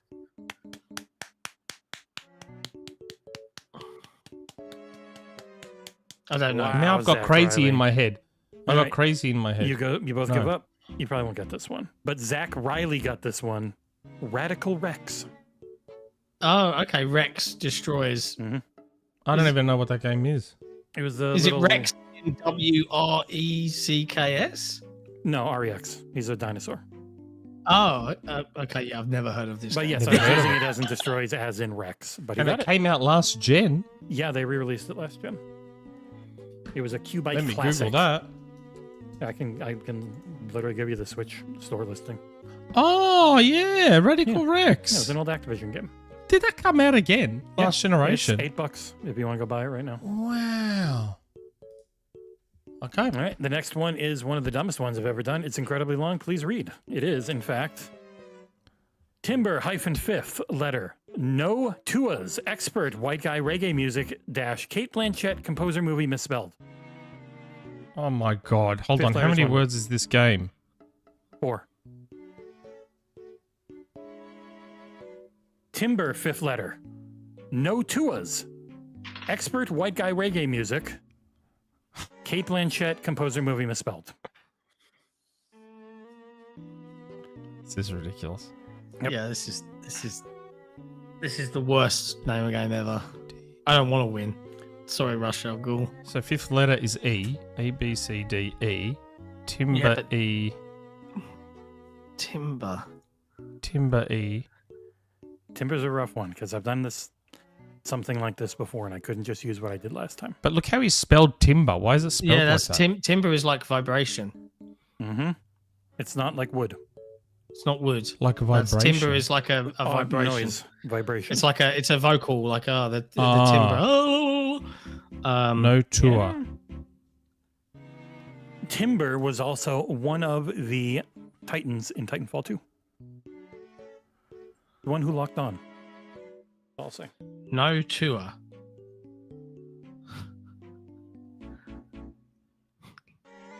What would Tua be? Nick, Tony Hawk's Pro Skater? correct? Tone. Tone. Bring Timber. back Tony Hawk. They'll bring Not back the Tony first Hawk. one. Not the very first game, I'm saying. The PlayStation original. They wouldn't bother porting that. Oh, and probably not the very, very Star. first. They've already remade it. They've already And remade it. the movie was Kate Blanchett, composer, movie misspelled. Tur. Jesus. Thank you. The original is not ported. It's when you told me what timber. It's when you explained timber to me. Because at first I'm like, why is he spelled timber that way? And when you said, oh, it's a vocal thing, I'm like, tone. So, It's a okay, tone. half a point each. No, you didn't buzz. You get nothing. Because I haven't given you the flat out half the name before. All right, mate. Well, I was only there you go. joking. Don't be All right, bitter. the next one is a lot shorter. It's 2 Thank words. Those words are Icor Rouse.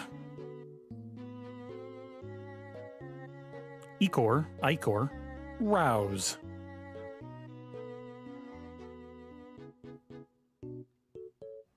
Icor. The Icor's got me. Rouse. 2 words. It's the Icor Platforms? that's got me. Platforms.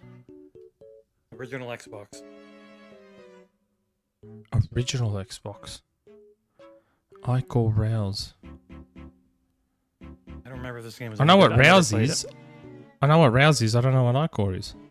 I do. I'm not telling you this time. This Well, I game know has what a Rouse is, so let's 71 put it together and both get it. 71 on Metacritic.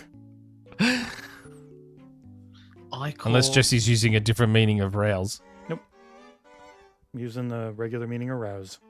Maxim Online gave this game a 100, even though it doesn't make any sense because this is a review for A Perfect Storm. What's Icor? Way to go, Metacritic. I call Rouse. Hey, Cisco Roke got it. I call You guys got to start Rouse. getting them right, or else I'm going to run out. I'm only good. It's original Xbox, not Yeah, it's an Xbox Platinum hit, 360. released Because on I was thinking of a 360 game, because of Rouse was giving me a 360 game. December 25th, 2001. Because as soon as I thought of Rouse, I'm like, oh, is it that game from the 360 that I love and gave Game of the Year to for 2023 for its sequel? And I was like, oh, and hold it on. is 2 words. There's a space in between there, Cisco. All right, I'm starting up the timer. No, it's the video I mentioned, Good Old Collingwood, is the guy who does all like the looking into things. God damn it, what's his name again? I cannot remember. Nick. Bloodwake? Correct. I was going to say Alan Wake. Because I'm like, it's Wake. Rouse is Wake. And I'm like, Alan Wake. But then you said OG Xbox. And I'm like, oh, wait, that's not Alan Wake. God damn, why can I not remember the name of the... Was it Mega Lag? CoffeeZilla. CoffeeZilla's Valve video. Oh, okay. I finally remembered. That's 2-0 to Nick. 2-0. right now. Nick might be... That's a rarity. That's a rare. I can't remember the last time that happened. You won last week. Yes, it's starting the year as you mean to go on, mate. No, I didn't. I won the Friends quiz last week. Oh, that's the thing I had up. That's right. I didn't win the normal You quiz last won week. I won the something last Friends week? quiz. All right. The normal one, John won, and then Everything's Grub reset. won the week before. This one you should both get. I'm not going to bother putting it in chat. Yoinked by your testicles. Nick. Grabbed by the ghoulies. Correct. A clean I sweep. won. Wow, he got the Hey! humor one. Wow. Yes, I won. Oh my god. There you go, mate. Hallelujah.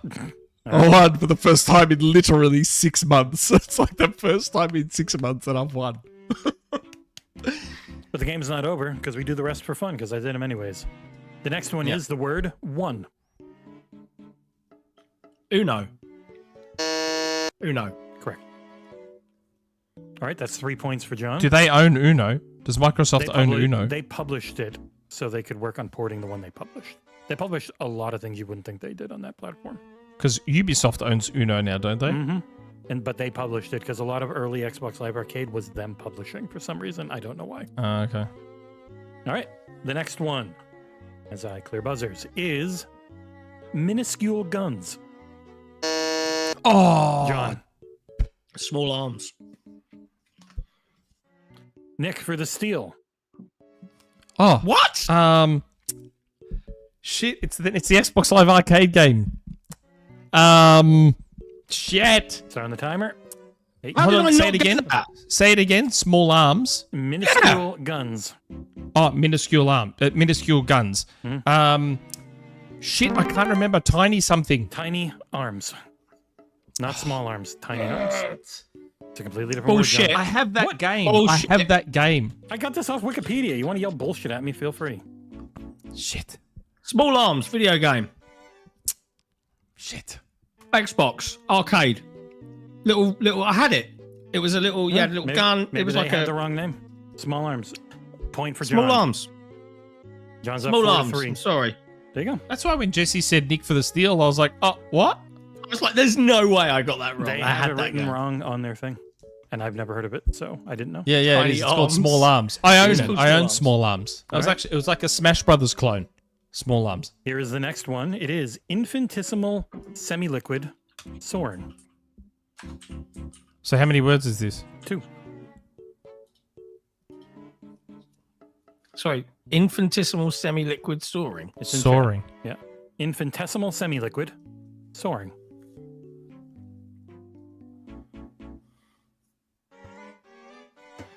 First party Xbox or first party Microsoft Windows game. Oh. First party publishing. Probably, if I had to guess. Microsoft's probably longest running franchise. Nick. Oh. I was going to say Flight Simulator. John. Solitaire. The fuck are you two smoking? Microsoft Flight. Oh, what? I said Flight Sim. It's not the same game. Microsoft Flight is a different game. Coming from the two people busting my balls over Final Fantasy. Pixel The Remaster. simulator's not in there. It's Microsoft Flight. That is Because a I got the different- Microsoft, and then I was like, Microsoft Flight Sim. Flight Sim was a different game. Light Lucky was I its already own won, thing. because that would have been bullshit. I'm gonna take a point away from you for sass. All right, Whatever. 2 left. First one of 2 is condition of degradation. I would buzz, but I Oh. can't. State John. of decay. Correct. Yeah. The first one, not the upgraded version of the first game. Sorry, you had both buzzed, so I forgot to clear. And the final one is Mallard Bloodline. Oh, And yes, they did publish this. bloodline. I know the first word. What's the second word? Cisco Roke got it. Mallard bloodline. I know the first word. I know what a mallard is. Bloodline. This was based on a popular reality TV show. Yeah. I was about to say TV show, Duck Dynasty. Correct. Even though you didn't say I'm like, Dynasty mallard, duck. And I went to do the same thing as before. I went to say Duck Hunt. I'm like, that's a Nintendo game. That's not an Xbox game. first.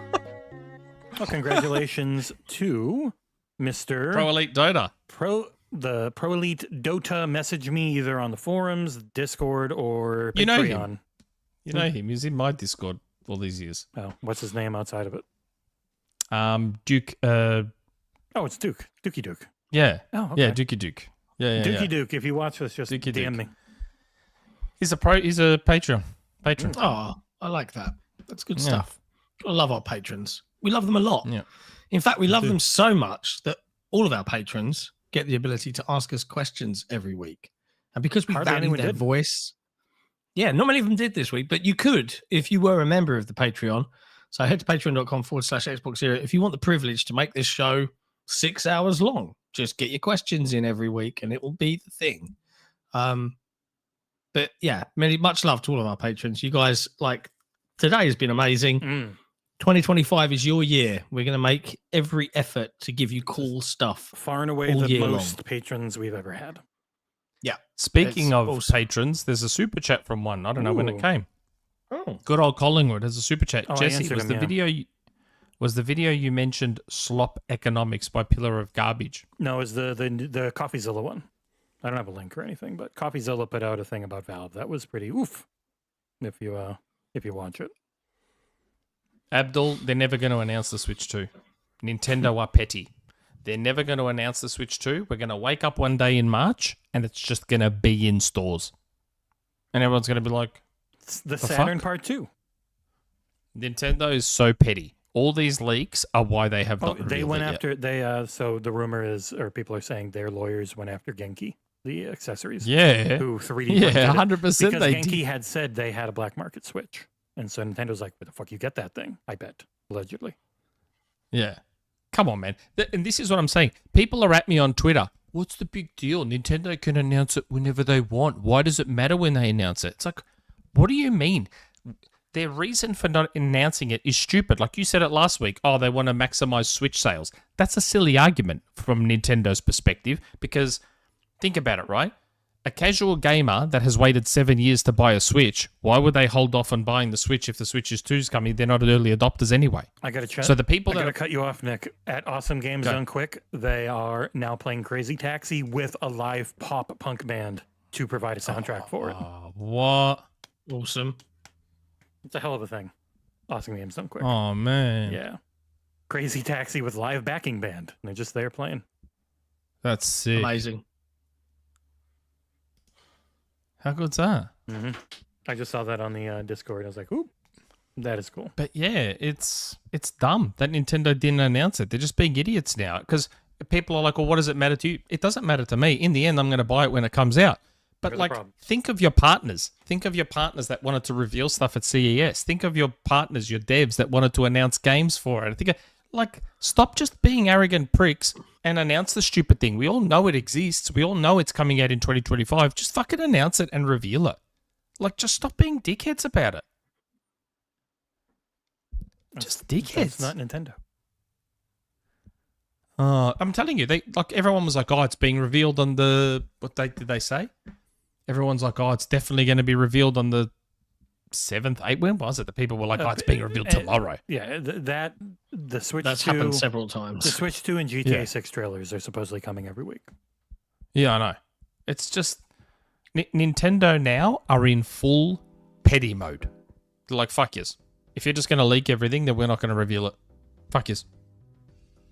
They're just... Well, no, what most people say is they have their plan, and they will stick to it, and it will literally be, we will talk about the upcoming Nintendo Switch 2 in 2 months, and then you will not hear about it for 2 months. That's all the announcement's going to be. That's why when I saw Genki do that, I'm like, good on them.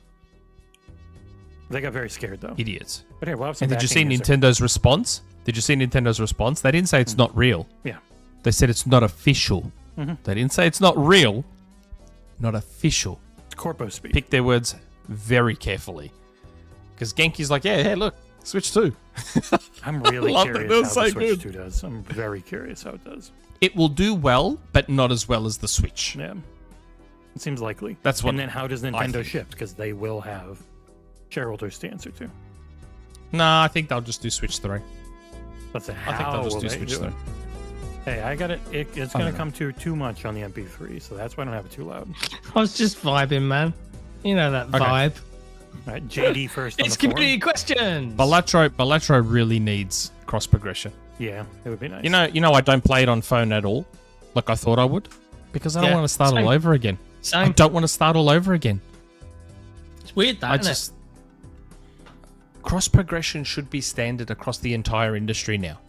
Why are we still trapped in 'Cause the it's- old days? Because it's one goy making it.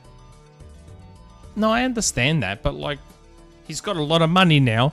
Well, yeah, but I Surely, mean, you gotta learn how to do it.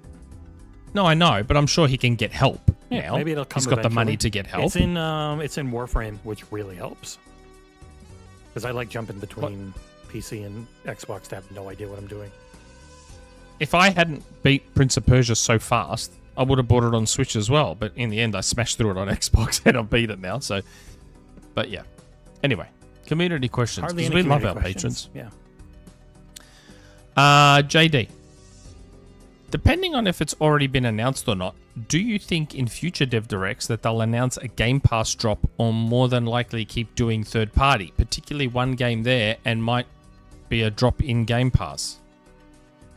No, they haven't. I mean, they haven't done a Game Pass drop during a Dev Direct, so No. it would be a change if they did. Don't forget, the Dev Direct is about the devs. It's about talking to the devs and their process of making the game. And Hi-Fi Rush was a drop, but that was also a game announce. So yeah, but they also did the interview with the developers and everything in that. So it would be like that if they were going to do something. I don't know.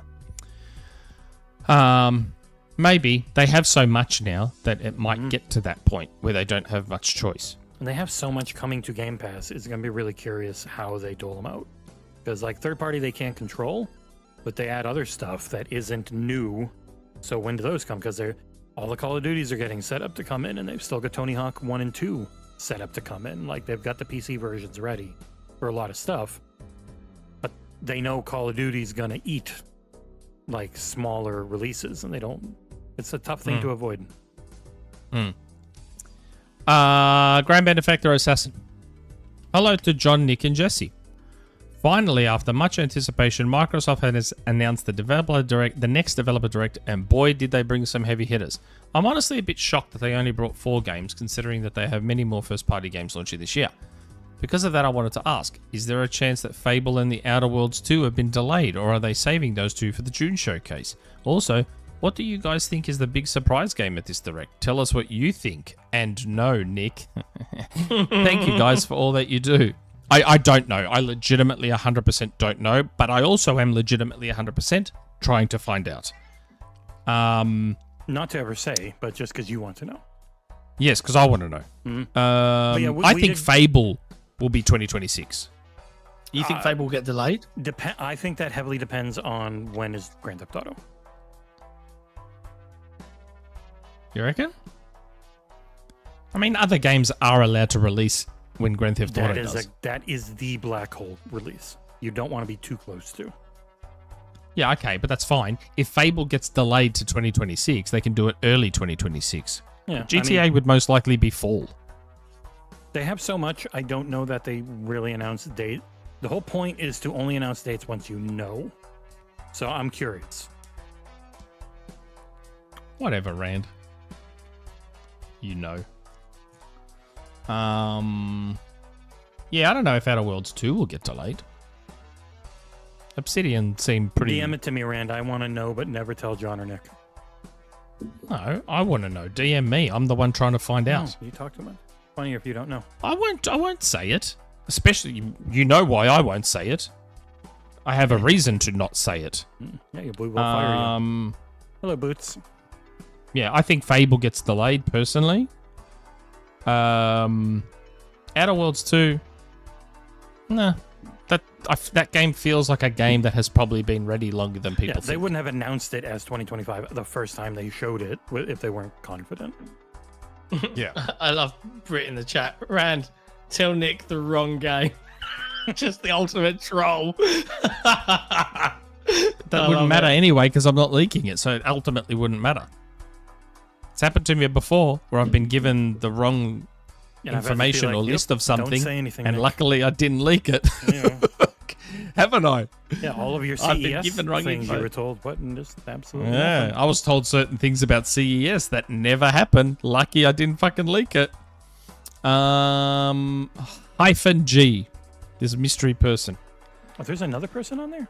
They must have just posted. They must have just done it Yeah. because I don't have the option to turn off responses and you didn't do it. You can't. I can't even see the form that you guys are reading from. You just go to Google Forms. It's in there. It's shared to you. I looked in Google Forms. It's not in there for It me. is shared to you. It I don't is. know. It is. It's just that Jesse has labeled them weird now and you can't find I them. You've didn't got to know change- what to look for. I didn't change anything. Google changed their system. You can't unlist them either. What is the mysterious fourth game? Do you think is a game that has been leaked previously by insiders or a totally unknown game? I have a sneaking suspicion it's something that has, even though it's not announced, it's something that has been like... Hinted at. Yes, like you said, leaked, teased, whatever, many, many years ago, probably. Something like that, I reckon. I am trying to find out. Maybe I'll message Rand. Fucking tell me, Rand. Hold on. Okay. You know what? I'll message Rand. Hold on. I think you have to give your Gmail to get into that form. No, I mean it. You're right. It was because it was labelled weirdly. Well, and no. found it, I like, told want ya. to figure out- I told you because I thought I had lost it too, but then I realized what was happening and Yeah. the labeling They has all changed. it. Yeah. So you can't. okay. I also can't turn it off the same way you used to anymore. Onto the forum. First question. Hytham G. Okay, the subject is smoke. Cool Mortal Kombat character. So Friday of yesterday, I had a smoke of a cigar, and not only I did had a smoke, I know Eugen's story on smoking, except for Jesse, since he don't smoke. I don't smoke either. But have you two smoked cigars before, or had family members or friends that been smoking that cigar? P.S. The cigar was the first time I did since 2017, a Dominican Republic called Monte Cristo, that I smoked for the first time. I have smoked a cigar before, and it was fucking disgusting. I have never smoked anything in my entire life. Oh, really? I've tried stuff. I've never done it regularly. No, everyone in my family smoked. and John's it a smelled- smoker, clearly. It all smelled so bad that I just if I- ripped It is, gagging it's while I horrible. smoked. If I could smoke and not stink or, get cancer, I would. But it's gross, and I'm glad I've not smoking anymore. And when you don't smoke and people smoke around you and you're like, oh my God, my eyes hurt and it smells terrible. And like, no, it doesn't. It's because you damage yourself. Yeah, like I still enjoy it. Yeah. Well, the only smell that's bad from a cigarette is people that have gone out for a cigarette and come back, and you get if you're getting in a lift or something, going back to the office, and the smell on them is fucking rank. But having said that, the last cigar I had was 24 years ago. I was 16. And That my might be Uncle the same Max- as me, 24 years ago. Yeah, my Uncle Max was a big weed smoker. He was in the music industry for a long time, and it's great. It was he was my parents' age, and he used to rock up. He sadly passed away. It's the same address as always, random. But he used to rock up at my folks and just light up a joint, and my parents would just be like, "Yes, Max," But he just gave me this proper Havana Cuban cigar, and I took it to the park with my mates when we were all 16. and we're smoking it. And my stupid mate Andy was like smoking it, but smoking it like a rollie. And obviously, you're not meant to do that. You're not meant to inhale cigar smoke. You're meant to roll it around on your tongue and blow it back out. And then he just went green after a few minutes and ended up throwing up everywhere. But I really liked it. It left like this really nice sugary kind of flavor on your lips. It was interesting. But yeah, that's it. I smoked a cigar once and made the mistake of inhaling. I didn't know that you're not supposed to inhale a cigar. You're supposed to just keep it in your mouth for the flavor. That was literally the story he just told. Yeah, I know. But this is my story now. I am saying I made the mistake of inhaling. And it fucking wrote me off. I was like, it's just like the worst, most disgusting thing ever. And then I went to a cigar bar. There's this cigar bar at Crown in Melbourne once. And I assume it's designed this way on purpose. But it was this underground room. But the roof is like ridiculously low. And I think that's to keep all the smoke within breathing range. So everyone's just like smoking these cigars, blowing it out. But it's all just staying like right there at the roof. Oh my God, it was a horrible experience. Tried cigarette when I was like 15. It was disgusting. Tried a certain other thing that I'm not going to say because I'm in this country. I'm in this country where you're not supposed to have it. And that was like when I was 21. I think I tried it when I was 21 and I was like, yep, not doing that again. But yes, smoking is Did you try the disgusting. shisha when we were in Gamescom? No, I didn't. You didn't try it? It's really nice. No. It was blackcurrant. It was flavorful. No thanks. Yeah. Hey, That's I just had a YouTube crash for the first time. Yeah. Hey. Okay. I used to smoke 40 roll-ups a day. Yeah, So Rand wants I'm really in, but glad then the to have podcast's going to go for another 3 hours if Rand jumps in now for community questions. Yeah. We can get him in. But it means the show's going to go for another 3 hours if Rand jumps in. Yeah, I'm It's happy to go to bed in 20 minutes. It's fine. Because Rand will jump in and start asking all these questions that'll then lead to another 3 hours of discussion. Yeah. Why didn't you come in earlier, Rand? And then we would have got you in. Late. I'm fine. It's what time is it for me? It's only 11:45 for me, and I'm alone. I'm alone here. My family's out for the day, so I don't care. John wants to sleep. I do like Okay. Jesse Brother. Happy podcast 245, Earthlings. My prediction for the mystery game is Alpha Protocol 2 because it's Obsidian Entertainment and the spy genre involves mystery solving. Yeah, that's such a dumb prediction that it just has to be right. Speaking of dumb things being right, Nick, as annoying as it is to tell you that you are right, especially about your obsession over anything Apple makes, I admit you are right about Apple TV. Especially after I started watching Severance along with Shrinking. Their streaming service easily rivals Netflix, Max, and Amazon Prime. I've actually completed Severance, and it is their best show, in my opinion. So this week's question is for you. What is your favorite show on there? It's funny you say that. Severance is actually the one I don't like. I tried. My wife and I tried. We watched like 4 or 5 episodes in that first season, and we could not get into it. It just was not clicking for us. What's up? We tried. We gave it the good old college try, and it just wasn't clicking at all. But my favorite show on Apple TV has to be Ted Lasso. It has to be Ted Lasso. Ted Lasso is just incredible. Come on. And that's like among many good shows on that service. It is by far, to me, the best streaming service out of all of them. In terms of, it's the Dreamcast of streaming services. Doesn't have a lot, but what's there is just unbelievable. I'm really enjoying Silo. Like the last episode, the penultimate episode for season 2 was really good. Really enjoyed it. I love It's a good Dark sci-fi Matter. show. Dark Matter is great. There's so many. What's that? There's this show. There's this comedy show on there.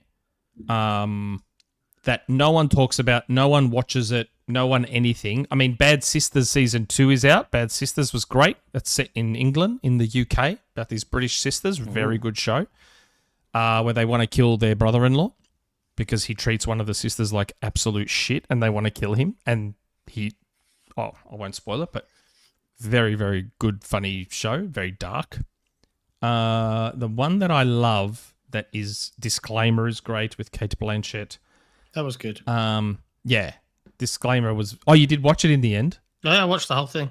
How good is it? It was a slow burn, but when Yes.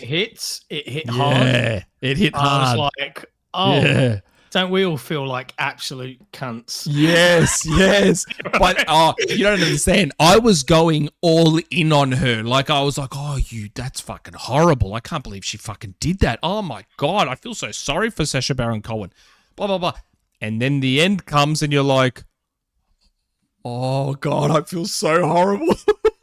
Oh my God. Really well done. Never feel bad for Sacha Baron Cohen. Yeah, and that's the other thing. But that was such an incredible ending to Disclaimer. It was so good.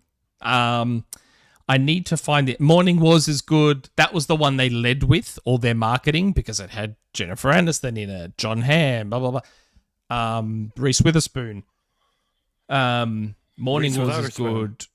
Loot. Trav, watch Loot with Maya Rudolph. Loot is very, very funny. You say that you're talking to me to get it for him. Oh, okay. Did you? I'm sure I've done this, but did you hear about that actress? Maya that Rudolph? That got stabbed. Reese. With a what was it? With a knife? No, with a spoon. Why'd you ruin it, man? Could have had fun there. The dumbest joke. It's the dumbest should not joke. have fun There's with so that many joke. people just Yeah. fall for it as well. They're like, "Oh, She Reese got stabbed. She got stabbed with a, and then someone goes with a knife. No, with a spoon. That laugh sounds like the vampires in Twilight. Remarkable. Trav, watch Physical with Rose Byrne. Physical is fantastic. What else? What else will you like? My TV came with 3 months of Apple TV and I forgot to use it. Watch Defending Jacob with Chris Evans. Oh boy, that's a good one. Defending Jacob is excellent. You should send Trav a DM on the forums with everything here because he Well, won't no, remember. the question is about Apple TV. I am answering the Oh, I question. know, he won't remember any of it. Servant forgot. M. Night Shyamalan's Servant was okay. And then To it be got a fair, bit- he asked what your favourite show was. He didn't. Ted ask Lasso. you. It's Ted Lasso, but there's one other that I'd really like him to watch, but it's so unknown that even Apple don't really put it on the website. And it's a comedy. Where is it? Comedy series. Here we go. I need to find it and say it because anyone who has Apple TV should watch this show. Where is it? Shrinking is obviously amazing. Still Up. It's called Still Up. Anyone watching who has Apple TV, watch a series called Still Up. It is so good. So good. It's amazing. But yeah, that's that community question answered. Okay. Next question. Didact 3. Hello, everyone. Now that we're looking at a wild 2025 for Xbox, I wonder how the general sentiment for the brand will be by the end of the year. Dead. That ain't changing. Will Halo and Gears on PlayStation cast a shadow over the enthusiasm of amazing game releases? Yes. Yes, it will. For certain people, you know yes. how it goes. For the actual gaming public at large, they won't give a shit because they already don't care. You know how it goes, man. Yep. The general sentiment of the brand is that the brand is shit and it's gone. It and has it's no dead, games, but and also give us all your games, Yep. please, for the love of God. no games, but they're all 80 Metacritic games. that but we they're really all no want to play. games. Oh, I can finally play. Yep, and they're shit games that no one wants. But hey, they're coming to PlayStation. I'm excited now. That's the sentiment. That won't change I've seen until a lot that of people generation saying, of "I gamers. wish South of Midnight was coming to PlayStation" on that gameplay trailer I made. Really? Like, I wish this was in coming to Microsoft, PlayStation. you probably get your wish. Yeah, maybe eventually. Yeah, probably will in like a year. Okay. Yeah, you can Omen. buy it for full price. Omen. So we're getting a lot of rumors that most of the Xbox classics are coming to Switch, which I think is pretty exciting for those franchises. If you were to tell me 15 years ago that I could have one device that could play Smash Brothers, Mario Kart, Halo, Gears, and Call of Duty, I would probably ask you why anyone would buy any device, but just that one. Yeah. So my question is this: assuming the Xbox games come to Switch, do you think this could result in the Switch absolutely destroying sales for all other console platforms, including Sony, Xbox, and Steam? Personally, I'd be very worried if I were anyone but Microsoft and Nintendo. Wholeheartedly agree. Steam doesn't have a Wholeheartedly console. agree. Switch 2 could end up being just the ultimate console ever. The only caveat, as someone that really cares about backwards compatibility, is the Switch won't have my 360 and OG games. Or Xbox So One. it'll have all the new stuff, but it won't have any old stuff. The Switch 2's hardware looks very old. I'm going to be very curious what it can actually run. Look, they've managed to port Doom to the original Switch, Mortal Kombat to the original Switch. Didn't do Doom a Eternal. whole bunch of I don't stuff. think, did they? I'm just saying, if they could do what they did with the original Switch, which was genuinely shit hardware, this will be okay hardware. So No, I 'cause assume that... Funnily enough, rumors are the original Switch was 3-year-old hardware. If what people saw from the motherboard leak is true, the Switch 2 could be 7-year-old hardware. The 8-nanometer Samsung process, which is very old. As long as it can run Fortnite and Rocket League at 1080-60, I'm good. Maybe. Maybe. Okay. Yeah. It's only a 17-watt system, probably. Next question. Good old Collingwood. But maybe this time the dock will do some boosting in a way that it didn't with the first one. Yeah. It could. That would be smart. But also, So I I'd play have to, mine docked anyway. I don't like their controllers, and I don't want to buy every game. The Pro controller's fine. It's okay. The Joy-Cons suck ass. The new Pro controller needs to have an analog trigger. The trigger being digital and being on or off. Yeah, and that was weird. It sucks. That was It's weird. Like any racing game, anything, it's got to be Mario Kart or else it's useless. Yeah, that is weird. Good old Collingwood. Hello, John, Nick, and Jesse. Would the solution to ballooning AAA game budgets, both financial and temporal, would be to invest mostly in game design, story, and gameplay and limit graphics to Fortnite level? After all, as Nick said, the most important thing is gameplay. No. Hey. As we've learned this week, the main issue is planning. The main issue for game budgets is leadership and wasting time and wasting money. I wouldn't want to limit. Poor management is a big problem. I wouldn't want to limit what a game developer wants to do with their product. I just think that it, Look at the Ninja money Theory. invested on. Yeah, well, Hellblade, exactly, Hellblade right. 2 looks amazing at a way smaller budget than a big AAA game. Like, you can do And- it. That's right. And it's more a case of like it's the stuff that doesn't matter in the grand scheme of things, but it all depends on the product you're trying to build, right? And the fact that so many chase ultimate photorealism is just a bad call. Go for stylized art. Yes. It is cheaper and it looks timeless. And again, you don't even have to worry about the visual style. Lighting. Focus on the lighting. Yes. Yeah. Fantastic lighting can make even the lowest poly models look incredible. Focus on lighting. Don't worry about the models and the textures and all that. Lighting.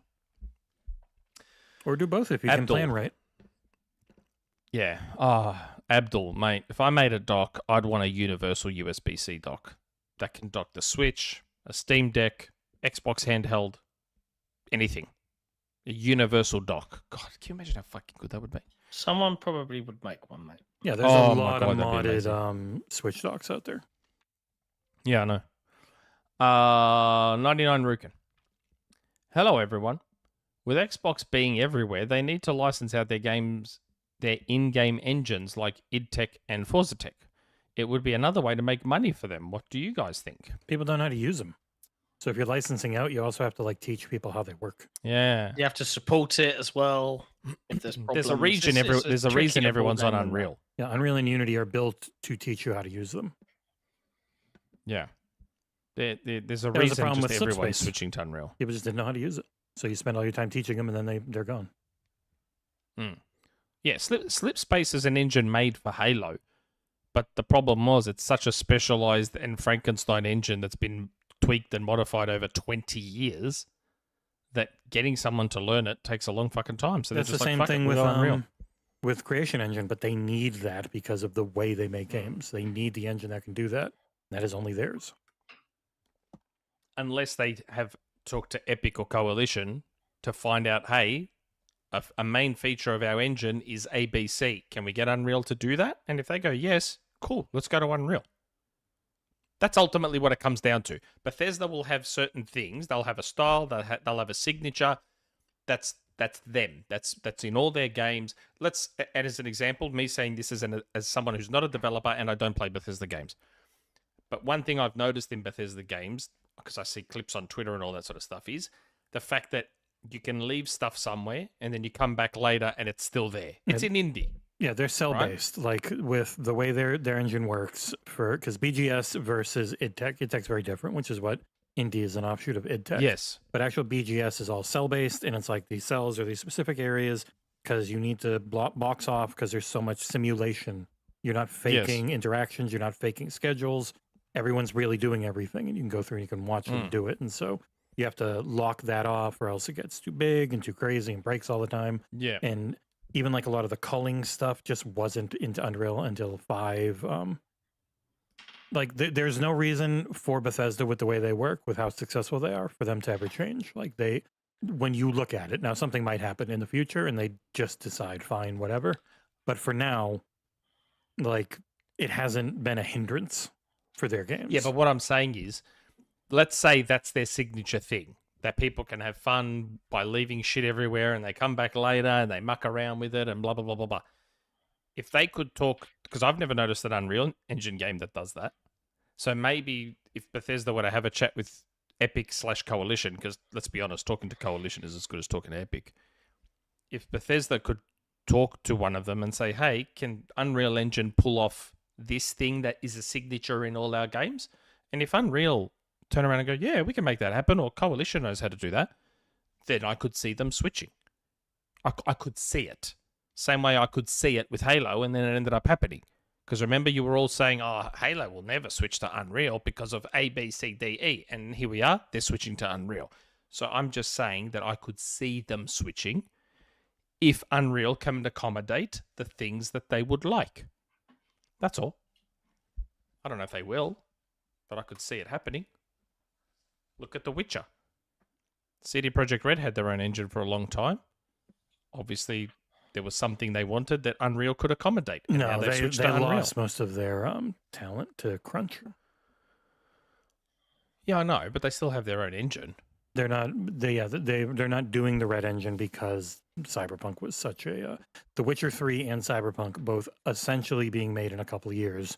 Because even like Red Dead Redemption 2, everyone talks about it was 8 years. It's like no, it's kind of like 2 to 3 for actually. We figured out what we're gonna do. Let's do it.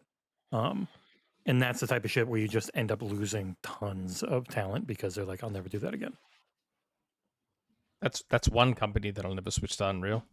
Rockstar. No. They'll never switch to Unreal. Last question. 3 hours. Not bad. LeeLayfield. Hey all. Ooh, I like this subject. That's my subject. Hey all. Hope y'all are well. With all the Xbox multiplat talk back, I think I've reached the one console future. Fuck yeah. With all the talk of these games all coming to the Switch too, and it being approximately as powerful as a PS4 Pro, I think that's been knocked on the head. No. I think I'm sorted. I'm still not fully sold on the multiplat direction, but if Xbox can nail this with crossplay, cross saves, etc., maybe it just might work. Thoughts? Sorry for the typos, it's minus 7 degrees here. Ooh, boy, it's a lot hotter than that here. P.S. Last week I mentioned FF7 for John. I meant that silly man, Jeremy Corbyn.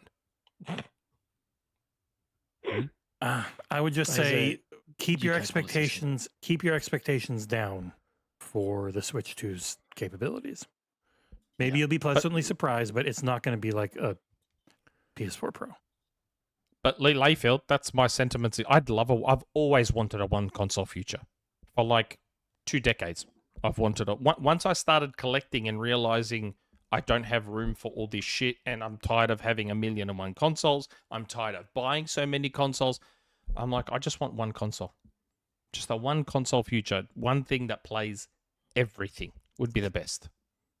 And the Switch could be it. The Switch 2 potentially could almost be it.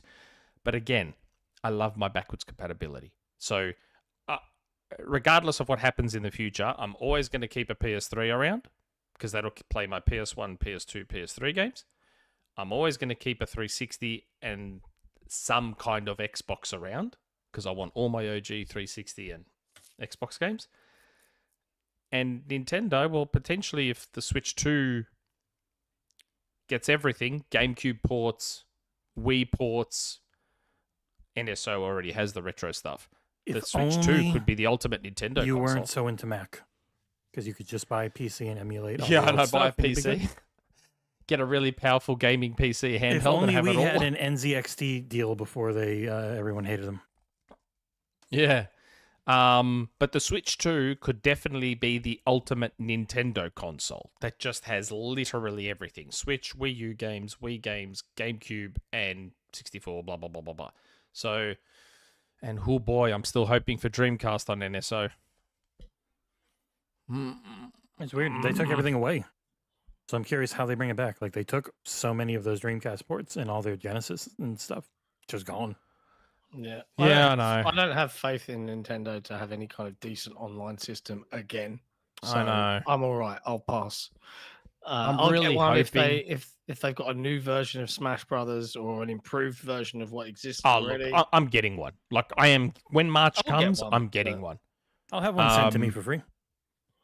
Especially for Mario Kart, the new Mario Kart. Never liked Mario Kart.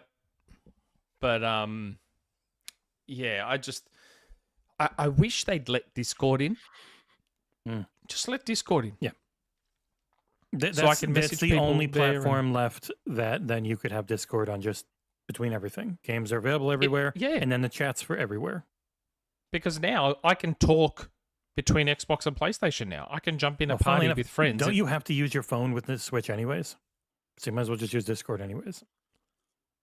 Yeah, that's what I mean. Just Yeah. integrate Discord. Like, I'm sure you can work with them if you're worried about security and all that bullshit. Like, you got to remember, on Xbox and PlayStation, it's very customized. The Discord integration is extremely customized and locked down. So I'm sure Nintendo can come to some sort of arrangement with them that says, okay, we'll let you in, but right now it's only going to be this, and that's all we're giving you. Or something, like just something. Give us something so that we can have a decent OS online experience on Switch. God, can you imagine, right? This is the state of Nintendo's online in 2024, 2025, right? And that's despite Microsoft kicking the industry, dragging the industry kicking and screaming into the online world back in 2001.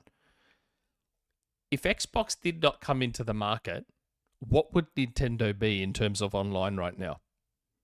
Would they even be online? It'd be very hard to not be in some form, but it would somehow be worse. Oh, don't be so sure with Nintendo. I'm sure Sony still would be, don't get me wrong, but theirs would be way worse if it wasn't for Microsoft laying the blueprint. I would 100% see a world where Nintendo, if Xbox never came in, Nintendo would be like, what? Internet? What's that? We're not going to touch that. We're not going to touch that. If you want to play with your friends Mario Kart, just have two consoles together. That's what Nintendo would do if they given the choice. Microsoft dragged them all kicking and screaming into the online world. All of them. Make no mistake about that. Ooh, Even Sony would be very, very limited in my what they YouTube crashed again. Thanks, YouTube. do. I That's it, never that's it. forget, mate. Microsoft's done so much shit for the industry, and everyone's like, what's Microsoft bring to the industry? They do nothing. Even people who are supposed to be smart say dumb shit like that. Yeah. People who should know better are like, what does Microsoft bring to the industry? Nothing. They bring nothing. What have they ever done? Come on, man. Don't be that fucking dumb. Seriously? Anyway. At least the new Switch Before I is go going to on a have a rant. mouse pointer and a Joy-Con. Yeah, what do you reckon that optical thing does? Do you reckon it Nothing. is a mouse thing? Something for one first-party game at launch, and then it's never used again. Yeah. You know what I standard. think it could be? Because the problem is that everyone gives Nintendo too much credit. Everyone saw an optical thing and went, oh, it's a mouse. They're going to do mouse functionality. That would be cool, although I don't know how it would work. There's been other things in data mining that's pointed to mouse functionality. Oh, really? Mhm. My first thought was that it's probably just something to do with the way the controller connects to the Switch, because now it's magnetic. Yeah, they've pretty much shown that it's all in the middle. That one little magnet thing is then a little below it. But I don't know why they need that on just one side. But I mean, it's the exact same type of sensor that's on the Legion Go, and then you can put it in a little thing and use it as a mouse. Oh, okay. I'm just wondering, like, why? It just seems weird to me. They always need some anyway. gimmick, and it's going to be a Switch. So, keep gimmick. Yeah, I guess so. But that's it. Yep. That's the end of the show. Indeed. And what a thoroughly enjoyable show it has been. A big thank you to everybody that hung around with us for the still got chit-chats. 200. We've still got 200. Lovely. It's lovely. It's been a fun show. Thank you for all of the Patreon gifted subs, the super chats, the likes, all of our new Patreon members. We love you guys. Thank you so Abdul, much. The live streaming of the Dev Direct will be myself and John as a special edition of the Xbox Era headlines. So we'll start. Headlines. I don't know if I'll get report. up. I don't know if I'll get up. You don't at have 3 to. I a.m. don't for have that. a setup for 3 people on headlines. Yeah. But it'll be fun. It will be a fun time. But it's not for we've got another episode of the podcast before then. So, but we'll be there. Until then, boys and girls, we'll be back on Tuesday with headlines. And whatever else content-wise the week Look out brings. for me on Tuesday too. Oh no. Yes, look out for me on Tuesday too. I'll be on Black Vikings podcast. Oh, okay. And I'm Cool, doing cool. I'm doing XB2+1. They finally got you on. He browbeat them. Wow. XB2+1. Best episode they're ever gonna have. Hey. Congrats. But yeah, until then, play video games, have fun, realize that it's just not that serious. Yep. We'll see you on Abandon Tuesday. Xbox. Woo, leave the sinking ship. Join LeeLayfield. Ciao for now. Bye, everybody.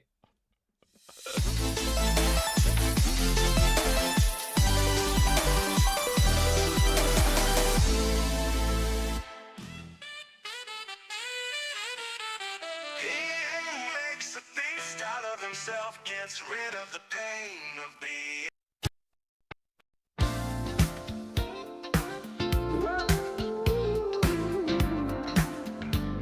Your empty walls, pretentious detention, dismissive apprehension. Don't waste your time on coffins today. When we decline from the confines of our mind, don't waste your time on coffins today. Don't you see their bodies burning, desolate and full of yearning, dying of anticipation, choking from intoxication. Don't you see their bodies burning, desolate and full of yearning, dying of anticipation, choking from intoxication. Want you to be left behind those empty walls. Taught you to see from behind those empty walls. Those empty walls. When we decline from the confines of our mind, don't waste your time on coffins today. Don't you see their bodies burning, desolate and full of yearning, dying of anticipation, choking from intoxication. Don't you see their bodies burning, desolate and full of yearning, dying of anticipation, choking from intoxication. I want you to be left behind those empty walls. Want you to see from behind those empty walls. Want you to be left behind those empty walls. I told you to see from behind those empty walls. From behind those empty walls. From behind those empty walls. The walls. From behind those empty walls. I love you. From behind those empty walls. Yesterday.